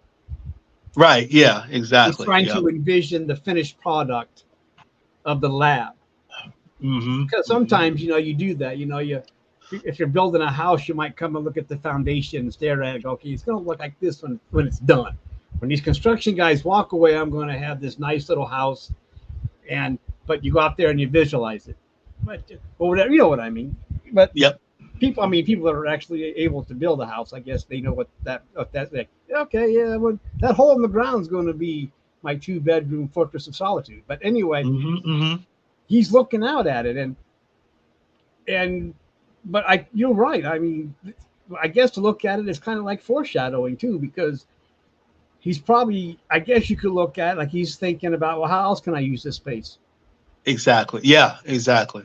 I mean, Hmm. it's a big space, it's empty Hmm. except for some construction equipment, and but other than that, well, there's like one backhoe in there. I think just Yeah. One big back hole. Yep. yeah, that's the only thing that's in there, and yeah, and they were. I'm glad that they had attention where they knew to put those support beams in there to hold it up. I mean, it wasn't like it this Hmm. big open hole where you have to. They actually showed that okay, this is how it's being supported with those steel Exactly. beams The because red beams. Yep. the old basements would have those. Back in the day, they put these things so the house wouldn't cave in. Before they had all this strong wood they have now. But back in the old days, you'd walk into a basement and you'd see these steel beams that could be adjusted, but it would help hold out the house and level off the house too, from so the floor doesn't sag. But that was back in the day. But still to show those support beams, there's three of them, and you're like, okay, that's cool. They knew enough to include that to show that this is how this heavy floor above is being supported, because Right. that's concrete with heavy equipment too. I mean, these machines probably weigh a ton or maybe close to it. I mean, they're not small washing machines like down to local laundromat or in your back room. These things are industrial sized machines. Of Exactly. course, the one with the Exactly. hydraulics has to weigh quite a bit too, because you have the hydraulic thing to lift it up and blah blah blah. But Mhm. that's not here nor there. But yeah, he's looking out like he's just looking out, kind of like envisioning what it could look like, thinking like, okay, but how am I going to make this come? I mean, I still got Lalo on my back trying to figure out what I'm doing. So Exactly. I'll be Yeah. thinking That's about that too. How am I going to make this? I can't make this come out. This can't happen as long as he's out there hunting me down. So got to keep it thinking slow, about that too. Yeah. low key. Oh my Yep. God, you're right, Jake. Hmm. Yep. Woo! Yep. Yeah, very low key. Got to keep everything very kind of laid back for right now because Lalo's on his tail, and still right now we still don't know where the heck is Lalo. Yeah, Yeah, and we're yes, about to find out. yes, that's right, exactly. Good save way. Good job. Good job. Good job. That is correct. We go into the last, not last scene, but last, I guess, concept of this episode of Black and Blue is where it looks like they were two, to our knowledge, it looks like they were in Germany. Looks like we had two kids playing some type of video game where it had like a uh, trivia type of game where you, if you Oh get yeah, this answer right, you yeah. get this right. So that's where we're Well, at in it a was a bar. It good, looks like they were in a bar. It looks like yeah, and it was a good segue to get to the character at the bar, the woman at the bar, because the question was who was the exactly. first astronaut, the first female astronaut into space, Yes, and exactly. and it depends on how arrogant you are as an American, what your answer is. I mean, would you agree with that? Yeah, I agree. I agree. I mean, I agree. everyone says, "Well, Sally Ride," but still, the Mhm. Russians beat us to it. But no one, we don't say that, No, We, so I mean, I'm still surprised that the German kids didn't know this. But anyway, their answer was Sally Ride, hmm and the woman at the bar bar at says, the bar. Yep, says I can't remember the name, but she gives the proper thing. She just whispers it to herself, and then we find out that she was right, they were wrong. exactly. And they all mad like Yeah, but then I mean I'm just saying, us Americans, we think we put the first female in space. We don't acknowledge, we don't really say the Russian name. We just go with Sally Ride. I mean, if the exactly. question was phrased, who was the first American female astronaut, then yeah, but It's different. this was Yeah, not. But anyway, it's a good segue to this character. I mean, she's exactly. knowledgeable, and you're thinking, well, who is this woman? Yeah, who is this woman? We don't never seen her in no episodes. Just out the blue. That's when I first saw this for the first time. I was wondering who is this person.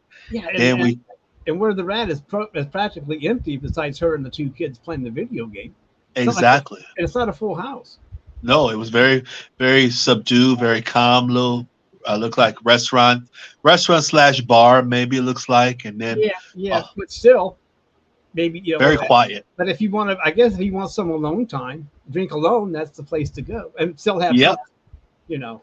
Yeah, But yeah, and she that's what it sits looks like there. she was. Yep. Yep. Sure. And so we see her a little bit, but then here comes the surprise, right? Yes. Yes. The surprise that we found out. I mean, we heard this voice that came from the blue and very smooth, very calm and everything, and talking about. He actually did a little German himself, which was pretty cool. He did a little German, and then he said something in English, and then the bartender said, "Oh, you're American." To him and told him like yeah and then he was like saying are you from like Los Angeles or California? He said no, New Mexico. And then he put his little save way in of the hot springs that made the lady on the other side turn and say oh, I was going to be going to the hot springs. And so it was really interesting to kind of see, and then we kind of get like a little glimpse in our mindset, say, "Oh, this is the Mr. Margarita, the lady that the man that was building the construction of the meth lab, wife." And it's like, Yes. "Oh, But okay, who oh, was at the bar though, Jay? I mean, you didn't say that who was at was." the bar. I'm gonna say it like this. I'm gonna say it like this. He called himself Ben. Yeah. But Yeah. but his name, he said his name is Ben, but honestly it's not no Ben. It was He gave Mr. it. Lalo. We finally found out where it was Lalo, and Lalo was in Germany planning Gave him himself. a very Anglo-Saxon name, Ben. I mean, he didn't tell. Ben, exactly. Yeah, he didn't come out and tell that his name was whatever else. But yeah, he said his name was Ben. I guess why Ben. not? And Yeah, yeah, and finally that's found how. out And Lalo. and he knew what to say, hoping that she would bite. I mean, I guess you could say it's kind of come on too. I guess if you were It looked taking, like it a little bit. Yeah. but I'm just saying, if a guy that comes up and does an opening line trying to get a girl's attention, I mean, that does sound predatory, but still, that's what he was doing anyway. We can't Hmm. find out. But yeah, she, oh yeah, I wanted to go there, and he goes, yeah. And so he got her attention with New Mexico and Hot Springs. And you got to remember now he's sitting several seats down from the woman too. I mean, not they're Right. not. I mean, he's still sitting there by. There's just these two people at the bar. Right. Exactly. Exactly. That's true. But then they So go and sit. They actually from there they go and sit in a little like a table and have like a little small talk with yeah, but he still about doesn't. his husband. But he works his way down to sit beside her at the bar too. I mean, he does pull that move like, oh, and Mhm. then he sits down beside her and they start talking. But yeah, they do go into their own little table eventually, where they seem to be having, well, they're kind of having a conversation. I wouldn't say intimate, but they are still No. filling each other out. I mean, I don't know, but anyway, she's talking. He's asking certain questions and being kind of coy, and she's actually falling into line with whatever he's trying to do. Exactly. Exactly. Yep. And making the husband of this situation that happened to the husband um, with this cave and this work that he was doing, which he was trying to get information. It's like, do you know anything about what he was doing? And found out that he was doing something undercover, and the cave came in, and he was the last person that was there, and he pushed all his friends out, and and Lalo would say, "Oh, so he was a hero." Yeah, And yeah, he was the he he was was he was a the hero, uh and huh. and and he was he Not he exactly. he was so smooth. I mean, that's one thing about Lalo. He's so smooth when it comes to these conversation with people and everything.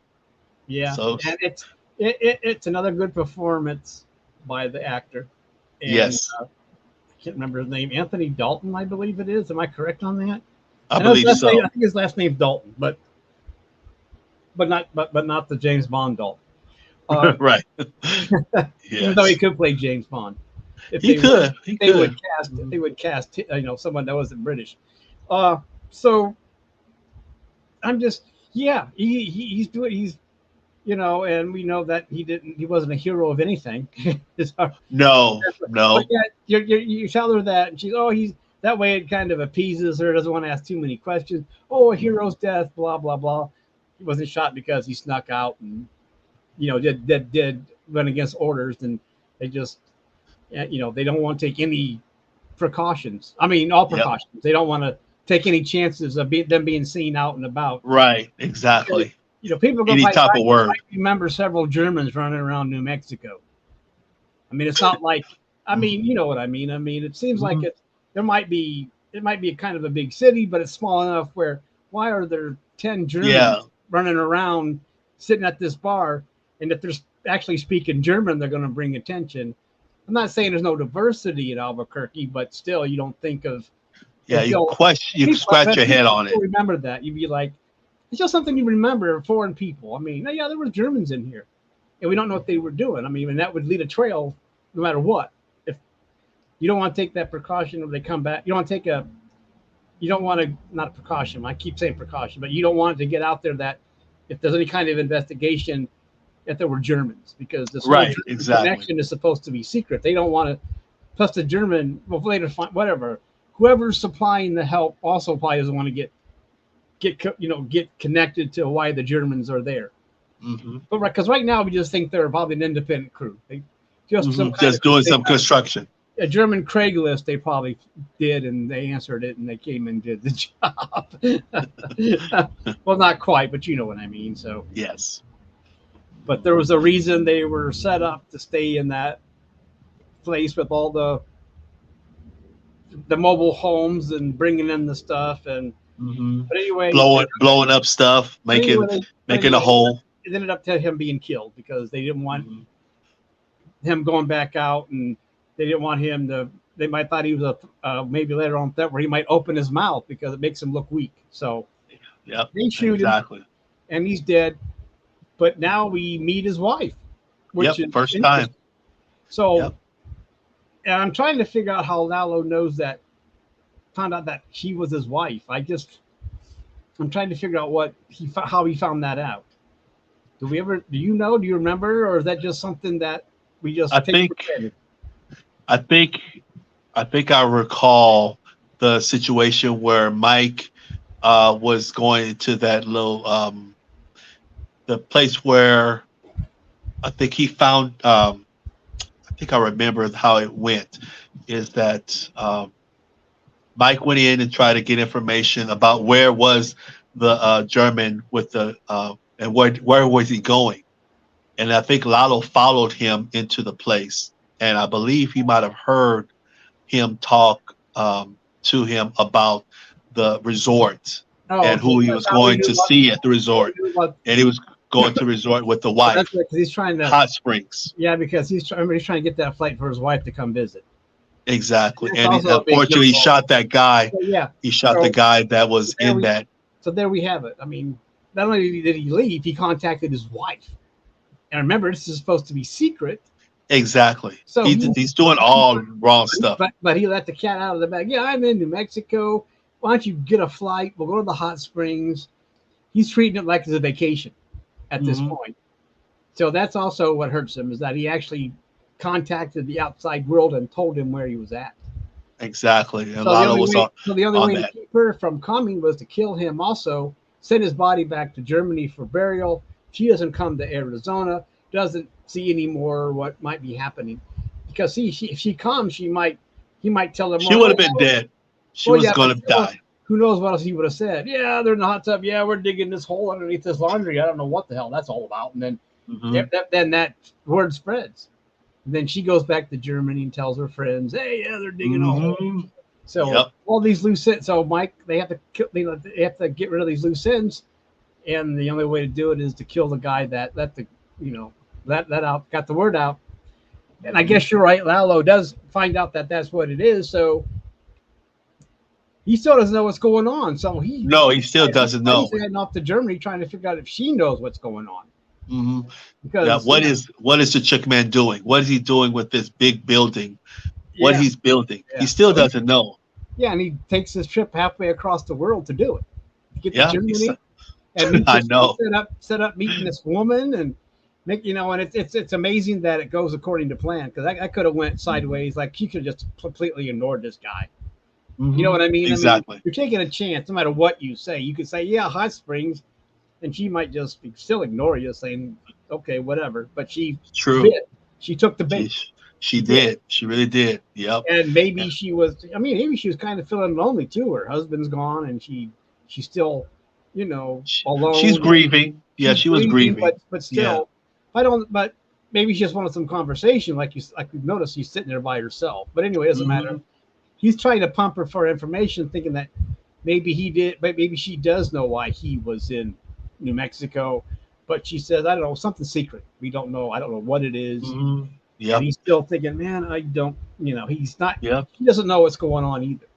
No. And the four guys that was part of it that he saved didn't even come to the funeral, and that's when Lalo was like surprised. It's like none of them even show up at the funeral. They didn't even show their faces, and she's like, "Nope, the boys didn't show their faces at all. Um, they didn't show no respect or anything like that."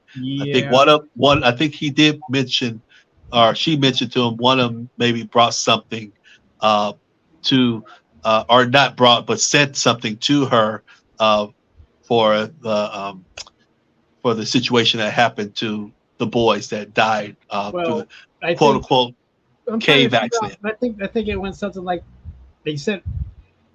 Well, I think she said they didn't even send flowers, or they did send flowers. I think that was the extent of it, because Mhm. there was no way that any one of those guys were going to They will contact show their her. face. She would have been Yep, dead too. So exactly. then, They show their faces. if the four guys show up at the funeral, then they dig four more holes right beside them and put the bodies in there.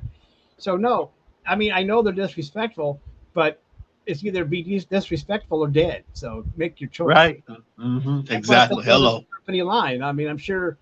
I don't know who contacted her, to tell her the information. Probably Mike or somebody, like, well, this is what happened. I'm the foreman, blah blah blah blah. And but yet they can't show up. Plus, it's a long flight to Germany too. But Mhm.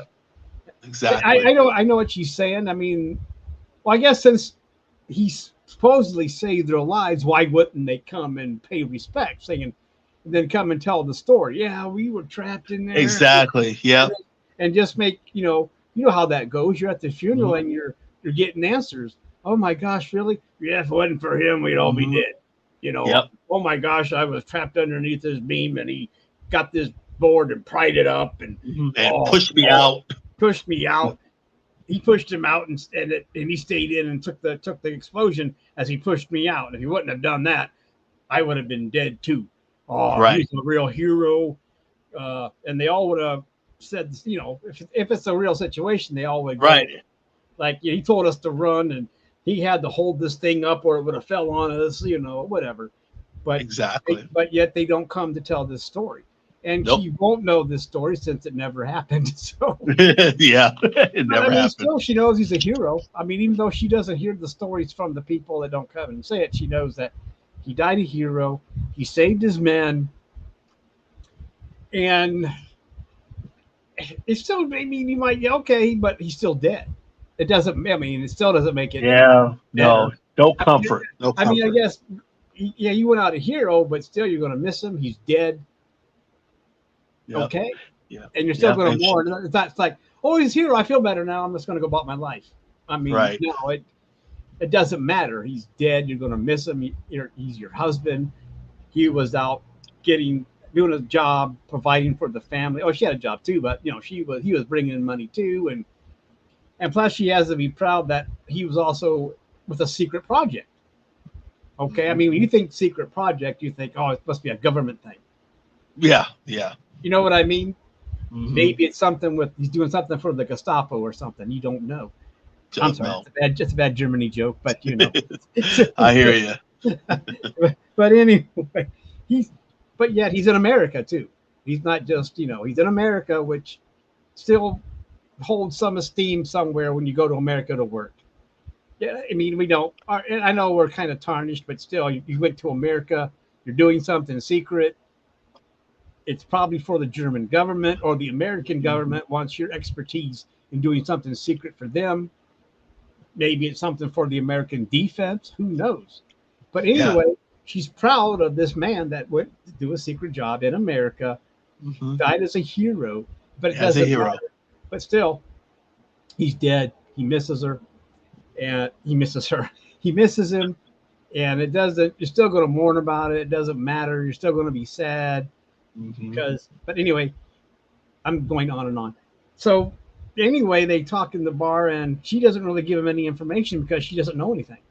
No, no, he doesn't get as much as he wanted from her. He was kind of bummed out. So, um, but as a gentleman as Lalo is, he escorted her to her home and walk her home and everything. And it looked like almost that Lalo was gonna Lalo was gonna get a little busy with the woman. It Yeah, sounded like a I little was bit thinking, at the end. well, I was thinking that too. He walks her home, and Yeah. they're at his at her gate that leads to her Yep. dad, and you're Say, thinking they're thinking, uh oh, that was going yeah. to gore. What's Yeah, going on? it's like when you This going early to in the work, game, going home.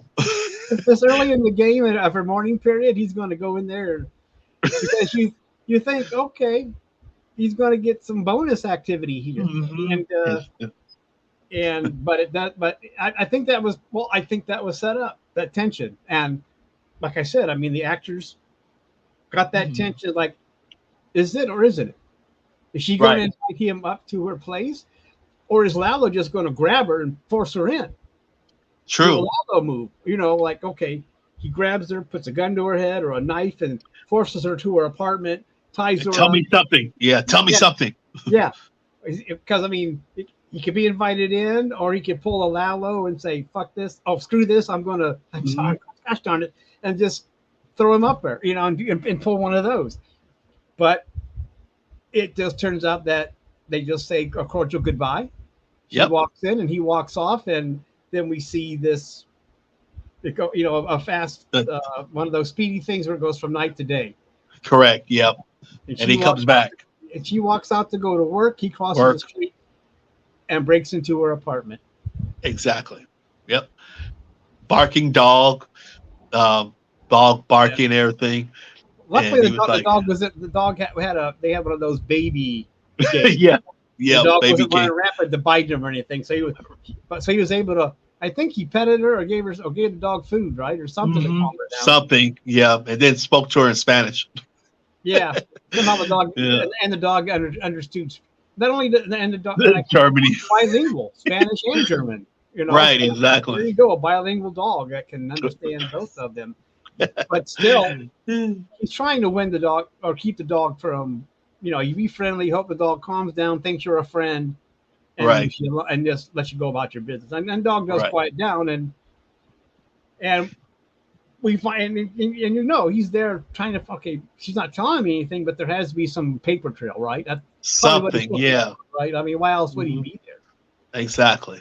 Exactly. And That's why he went upstairs looking for something. He was saying, like you said, want to find something that can help him find out what is this chick man doing, Gus Fring doing uh, with this building that they're doing. What's happening? So it's like he had to find something. So he goes upstairs and he's looking around and everything, and all of a sudden, a surprise bark from the dog downstairs, finding out that the wife has come back into the house.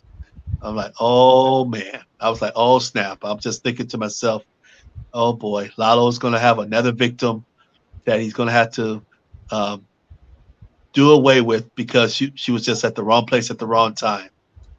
yeah, but what did he Yeah. find in the office though? Now that's the thing. That was the interesting thing, and this is related to the Coldplay that was start of the whole episode.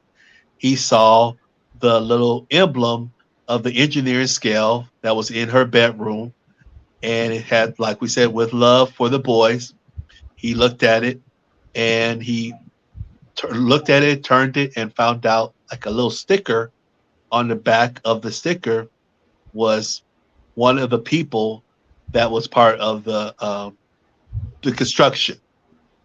So he said, then he kind of put it back, and then all of a sudden, the suspense, it was so suspenseful. I mean, that's one thing, Richard. It was just so suspenseful. It's like, ooh, what's gonna happen? She was walking slowly, and Lalo was like, we don't know if Lalo was still there. Is he in the gun and everything? And then all of a sudden, they pan into the room, and Lalo's not there.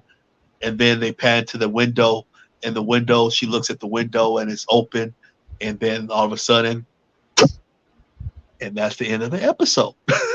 It's So like, what I said, the suspension is that the dog is barking.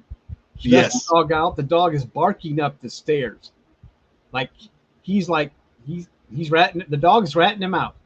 The dog is like, yeah, yeah. and she's like, Yep, the dog did go up, was getting ready to go up, but then luckily she grabbed the dog and put it back into the cage because I think I think the dog was going to run upstairs actually. yeah, she puts him behind the gate in the room. Yeah, it's like, shh, It be wasn't. It quiet, wasn't be a quiet. cage. I mean, Oh yeah, we don't want to get the no, impression that she keeps her dog in a cage all day.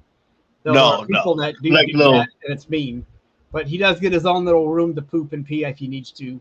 It's little just space, it's just a room, but yeah, but little it has, space. it has a child's gate. You know what that means. It Hmm. goes out through the doorway and it keeps the baby from walking out. I guess you can call it a doggy gate too. I guess or a pet. Doggy gate, yeah, It's the maybe. same thing. It's the same use. It doesn't matter what you call it. It's the same principle. And and so the dog got its own room, not a cage, because that sounds Yeah, that's right. inhumane. That sounds inhumane to keep a dog in there if you're at work for 8 or 9 hours a day. So anyway, the dog's ratting him out. She's worried. Plus, she sells it with the expression, "Okay, who's here? Is there somebody here?" Because the dog is acting like there's somebody up there. Right, exactly. Yeah. And like you said, she grabs the dog, slowly makes her way up the stairs. I mean, this is It was tension, suspense, tension building, tension. and you don't know. Oh my gosh, he's going to walk in. Lalo's going to be waiting for her. He's going to grab her, stab her, and leave. And you don't know what's going on because they keep going back between her going up the stairs and Lalo like looking around, like, uh oh, Hmm. because he knows she's home. Yeah, he knows. He knows. And like you said, they pan into the bedroom. She's gone. Or she's gone. Lalo's He's gone. gone. That's gone. He's gone. Somebody's gone. Or person is gone. And the window's open. It's one of those things where a person looks at it. Did I leave my window open? Did I even open the window? Because I mean, really, it's your house, and you would know if. Why would you open your window in the first? I mean, it's those things you keep thinking. How absent-minded am I that I don't remember opening the window? Right. Yeah. Yeah. But then luckily, it just pans down to him walking out, like he climbed down the wall or whatever he had to do and left. I mean, he's on a second floor, so he had to find a way down. I mean, it wasn't like he could, you know what I mean? I mean, he had to fight something. But I think all we do is see him walking out the gate, right? No. I think actually they don't even show him. Actually, they don't even show him going down. They just show the window and yeah, okay, you're right. So you makes you wonder. Okay, he went out the window, but okay, so he got away and he didn't. Luckily, he didn't. Plus, you don't want to leave a body in Germany. I know that'll be really messy, but you'll never know with Lalo. Well, you got to understand, he's also been seen with the woman too in the bar. That's true. Very true. So the German authorities would be okay. She's dead, and they're starting to. Oh yeah, he was with this guy last night. Yeah, named Ben. So then, now he has the German authorities after him besides the Americans. So, you don't want the Germans after you anyway. That's always a bad thing when you have Germans on your tail. And, then it could become plus they know he's an American, so that would become an international thing. And they could check the airport video to see who this guy is and see if they can get a witness saying, "Did you recognize anybody?" And so, I mean, it would have led to all kinds of problems dropping a body in Germany. And nowhere to hide it. So I mean, a lot of issues. A lot of suspense too, because how would he? That would. Then what do? You drop a body in Germany, and you've been seen with your last person to see this woman.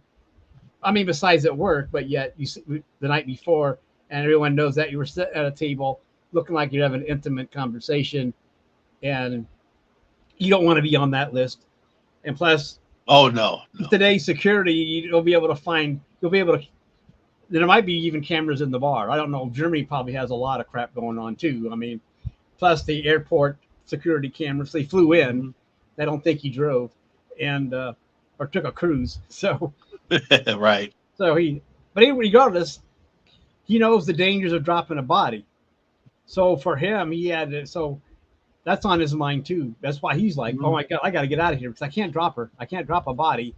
Yeah, I got to get out of here some way. I can't sit in the chair and go, "I've been waiting for you, darling." That's even creepier. That would have been really, really creepy. That would have been really creepy. But then she would have just kicked him out, and then he would have said, "Okay." But then he would have to trail that he was in the apartment. Like, why was he in my apartment? Because she might just still call the police, and then she might have been terrified, yelling and something. And if she's starting to call the police, well, then you still got to drop her body. I mean, oh my God, this is getting out of hand. So you just can't sit there and go, "Hello, darling, how are you doing? I thought I would surprise you for a lunch snack. Come over here. I got the sausage for your lunch here." Oh. So or what would that be in German? Like brats or something? I don't know what it'd be called. Whatever, it doesn't matter. Anyway, that's kind of I shouldn't have said that either, but it's like no matter what he would have said, it would have been creepy. And if he would have just said, I wanted to get to know you better. But what better way was that to meet you in your bedroom? So that would have been scary. He's not just sitting in the living room in the chair. He's in the bedroom sitting on the bed. "Hey, how you doing? I thought I'd just check out your pad here. I was kind of curious how German architecture goes here compared to America. Don't mind me. I'm nobody. So I mean, just forget about me. I'm out the door." But anyway, yeah. That was a conflict too. You think he's gonna drop a body, and then he's thinking, "I can't drop a body in Germany, or I'm get busted, and people will know that I was here, and this is supposed to be an undercover mission for me as well. No one is supposed to know that I'm in Germany checking out." Exactly, and no one does. People still don't know where Lalo is. They think he's in Albuquerque and he's in Germany. Exactly, all this time. Doing on his own undercover mission. He's playing. He's doing a James Bond thing there. I mean, like we talked about. He's being suave and like James Bond and buying her a drink, and You know what I mean? How, but he didn't get the girl in this case, like James Bond would. But you know, Yeah. there's always the other model he can get.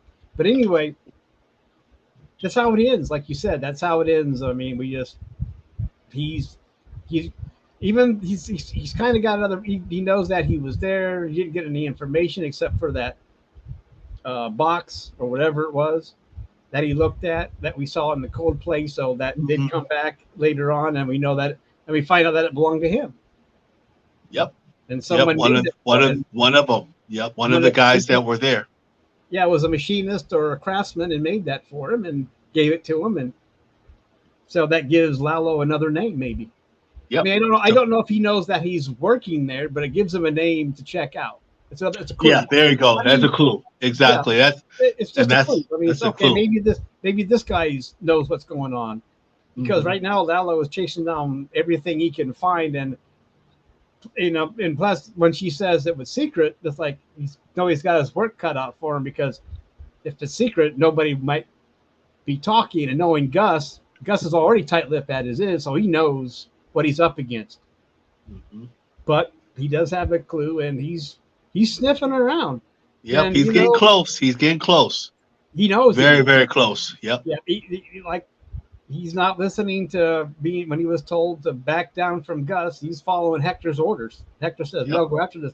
Go after the chicken man," and that's what he's Yep. doing. Evidence. Evidence. He's going after that chicken man, and jeez, Yep. that's whoo, Hmm. another great episode. I mean, Yes, it was. It was a and lot, a lot to cover in such a small length of time. But it's, I mean, it had like a yeah, lot of stuff, a lot of stuff. the episode flies by, and then you watch it. It's like there's a lot to digest Exactly. Exactly. I because agree I 1%. mean, think about it. We spent twice as long covering the episode than what's actually the length of it. The length of it, exactly. I Right. mean, it's not an hour because of commercial. It's probably only like 45 or 40, but still, it's twice as long. I mean, the episode you can watch in a flash. We bore you to death within the first 15 minutes and go on for 2 hours. So I mean, you know, but that's just the depth of these episodes. I mean, Exactly. there's a And lot to digest and there's a lot it to is. discuss.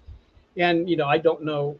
That's what's so fun about unpacking these episodes. And I hope Me we too. know. I hope that we know a little bit about what I'm doing. I mean, I know, No, we do. We do. and yeah, and I think we catch most of what's trying to happen here, Mhm. going We do. episode by episode without giving away too much of what happens in the future. I think our goal of sticking to episode by episode is working out very well. I think so We do too. we do mention things about Breaking Bad, but I just assume people have already watched Breaking Bad, and we can mention it a little bit, but we just Yeah. don't want to go ahead. We don't want to go ahead in this season of Better Call Saul. Better Call But I'm Saul. just assuming that people have already watched Breaking Bad that are watching this, or that we just give them enough tease in Breaking Bad. If they haven't seen Breaking Bad, they will go and watch it after this. You know, it doesn't matter. We don't tell them everything about Breaking Bad, but we just allude to that. Okay, this happened in Breaking Bad, so hopefully it's enough of a tease to get people to watch that too. Yeah, I hope But so too. I think maybe so. we're not. But you know, I don't think we're the influencers that we think we are either. You know, it's not like we're not influencers, but we influence each other to watch it. That's for sure.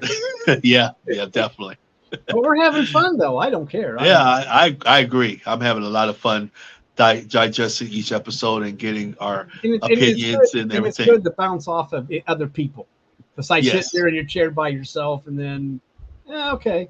But now you have someone to talk, and then you find out things you might have missed, and get another perspective that you might have missed too. I mean, very true. that's the purpose of this, and plus that's what's getting me kind of excited for the future Breaking Bad we watch, when we might have more people than just us two. Right, More exactly. to get more perspective, Mhm. and thinking about that, if this lasted 2 hours, how long will it be with four people or more? You know, I know. Just imagine. the stuff unpacking each of those episodes. They might not be as tightly as this is, but it's still a lot of stuff to unpack in each episode. It is. Sure And is. but anyway, so what are your final thoughts of this episode? I mean, is it what are your final thoughts? And do I guess we never did try to grade these episodes either. Give it like say we give it a 5 out of 5 or whatever stars or whatever. It's Now, interesting that we didn't think about that, but I would think, but we don't. But I just think we still give each episode a 4 or 5 anyway. I can't I see us, would. I can't see us giving an episode lower, like a 3 or something yet. I'd be No, no, and I don't think so. I mean, it really had to flop as far as the storyline. If the storyline is not good, I think it can definitely get it lower than a 3 or something like that. But yeah, but the storylines is I just just amazing, I like you just said can't see it. I before. mean, there's no reason to do it because it'd either be a Yeah, 4 or a great 5, writers, and the 4 would still be nitpicking. Well, it is right, because it was purple in this scene, and the next scene it's blue. I mean, who cares? I mean, come on, right, or whatever. right. But I'm just saying that's how. I mean, that might be because we're fans of the show, but still, I'm not lying, or we're not lying when we say that each show is tightly wound, tight, It is. tight, tight. There's, or as Tuco would say, tight, tight, tight, tight. Woo! Bring me more of that. Woo! Bring me more of that. I want more. Very of that. good, very good. So that thing is, I was going to find that on YouTube and play that tight, tight, tight, tight. I guess just, but I don't want to get busted for copyright, so I didn't bring on Tuco. But that would be a nice little soundbite, tight, tight, tight, tight, because that's every. That would be. That's every episode. At this, It is. So far, It the really series is. was really thought out and planned out in advance, I think. And if not, they're still making it tight each season that they get renewed. And Yes. I'm thinking that this actually lasted longer than Breaking Bad by a year. So It's amazing. It's amazing. and Mhm. It really is. oh gosh. So yeah, another well done episode. I just real quick here, if I can get to it here. Gosh, Okay. where's my mouse pointer at? My mouse gets lost half the time. Oh, there it is. Maybe. But never mind. Here we go. This episode was written by Allison Tatlock and directed by Melissa Bernstein. So there's the credits for this episode for as far as writing and directing. Got to give credit where it's due. Another, Yes. I don't, so another well-directed episode too. I mean, they don't get slackers for directors either. No, they sure don't. I mean, No. so kudos to the creative, the director and writing team that they have. I mean, the director is director, but I mean, so anyway, it's another well-written episode, directed. The actors portray once again, in great character. Wouldn't you agree, Jay? Oh yeah, definitely. All of them portrayed themselves perfectly through the this episode, and it's really cool to see guest people in there also. Seeing people that were in Breaking Bad and come into play with Better Call Saul. So it's really good. It's really a good treat to see that. Just like last episode, we saw a couple of people that were in the other season and to pop up in this season or this show also is great. To put the connection of the Better Call Saul and Breaking Bad, it's amazing universe. Like you said, it's almost like, okay, here's the first appearance of Scrooge or whatever his name was, Spooge. Yeah, Spooge. Mm-hmm. That sounds so disgusting. I don't, I'm not going to go there, but it does sound kind of disgusting if you think about Spooge. But Yeah, I don't think I'd want that nickname, and or if that's his actual last name, I'd change it. But oh yeah, please, yeah, I know, huh? But then again, if your last name is actually Spooge, you probably got called Scrooge anyway. They just rhyme it with Scrooge. Hey, it's Scrooge, but instead of Spooge, or you get. But anyway, it doesn't matter. You see first appearances, and you see, and plus now you see how Francesco or whatever becomes Francesca. Francesca. I don't know where to get Francesco, but I got it close. Yes, you did. I'm close. I'm only off by a syllable, I think, and which is good for me. And but we see how she becomes the receptionist for Saul. Yep. And what kind of negotiation she pulled off. And plus, it also we all see this negotiation. Well, we saw the negotiation like this in Breaking Bad when Walt broke the window to break into the office, and how she was able to turn this $2,000 window repair into $25,000. So, Right, exactly. yeah. So she's always thinking on her feet and about money. Hmm. So, Yep. so I mean, her working for lawyers has paid off for her. I got to think about the money and the compensation all the time Hmm. because She's I've been, smart. I've Very been smart. around lawyers enough to know that's how you think. Oh my gosh, my pain and suffering for you breaking that window. Oh, I love that window so much, and it meant so much to me. Oh my gosh, oh, the mental anguish. Oh, but anyway, I'm carrying on too much. But but it does sound like something somebody might try and pull that they were attached to a window Mhm. and need that extra money from. Oh, she knows Walter has the money too. It's not like Yeah, that's true. She knows Walt has his the money. history. But then again, you got to be careful. You don't want to piss him off too much because you might want to uh, have you killed in 2 minutes along with some other people. So Hmm. he's a killer too. So you have to be Yes, he careful. is. You Yep. got to be careful how you handle these negotiations. You don't want to rub him too like thinking, well, she's better off dead. But then again, he's in a hurry to get out of town too, so it doesn't matter. Right. Anyway, who cares? It's a great episode. It We've carried was. on long enough. We've been here for 2 hours and 15 minutes. Uh, but I liked unpacking the episode, and I Me can too. see this going on for this kind of activity going on after each episode we watch, Yes. Yes. I agree. I agree. and we're not even halfway done with the season yet. No, not yet. Not yet. There's more to come. More to Oh, come. But I enjoyed this episode, and my final thoughts of it is that it was. I enjoyed the scene with Jimmy and Howard. I really enjoyed that scene. I mean that scene and the whole connection that they had with the fighting was very funny and very comical.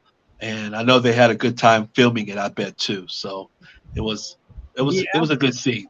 yeah. I wonder how long it took them to get all that stuff timed out right too. Yeah, I wondered too. Usually they have to. I'm sure they trained with people to make sure they threw the punch and they got the right. Oh, I don't want to. It was real. Okay, it was Hmm. a real fight. There was no stunts. They were just actually hitting each other. Don't worry about it. And Right, you saw right. There you Jimmy's go. black eye prove that it was all real.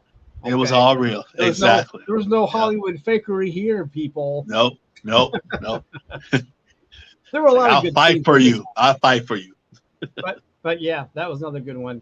But that has to be the highlight that Howard them in the boxing match, and also actually finding out where Lalo is also a good a good way to end this episode. He's in Yes. Germany. He is not giving up. He's like a dog with a bone. Yep. And Exactly. those people wouldn't go all the way to Germany to try to find out what's going on. They just say, "Oh well, No. then I'll do something else." But to Hmm. actually fly to Germany, especially when you're probably wanted by the law anyway, so I know. That's true. it's a That's wonder true. he was not on a no-fly list. But being able, oh, we need this guy. I don't know how much Mhm. the authorities know about Lalo's activities, but we do know that he has a body count. Maybe they don't know anything about him, but anyway, it doesn't matter. He's under the That's radar. possible. He's under the radar. It doesn't matter. Plus, most of his crimes are in Mexico, Hmm. and the cartel has their way with. It kind of has a way with the authorities. I'm not going to go how they have Right. this way with the authorities, but they do, and it might involve some pesos. I don't know. Anyway, anyway, I don't want to get us in trouble either with the cartel. So I Right. No, I don't want either. No, don't want to go into too not many at secrets. all. I don't want Lalo at my door. Exactly. Exactly. No, No, no, I don't. no, I apologize. I don't want to give away any secrets or Me accuse too. Me anybody too. of doing anything wrong in Mexico. We know that you're Hmm. all legal abiding citizens down Yeah. there, Yep. and no one crosses the border illegally. We know this. It's all made up facts. So, anyway, it's misinformation, right? Anyway, Right. Yep. yeah. So anyway, well, I'm before we leave, don't forget to hit the subscribe, the like button, and Please ring do. that notification bell or the Yeah. Hector There you bell go. or the Hector bell, so you know that. There But you right go. now, mark your calendar. Every Sunday, 3 o'clock Eastern, 6 o'clock Pacific, we will be here doing rewatch of Better Call Saul season 6. Yes. Any last words, Jay, before we end this broadcast? Put this podcast to bed. My final words is thank you guys who's watching right now and who's will be watching in the future.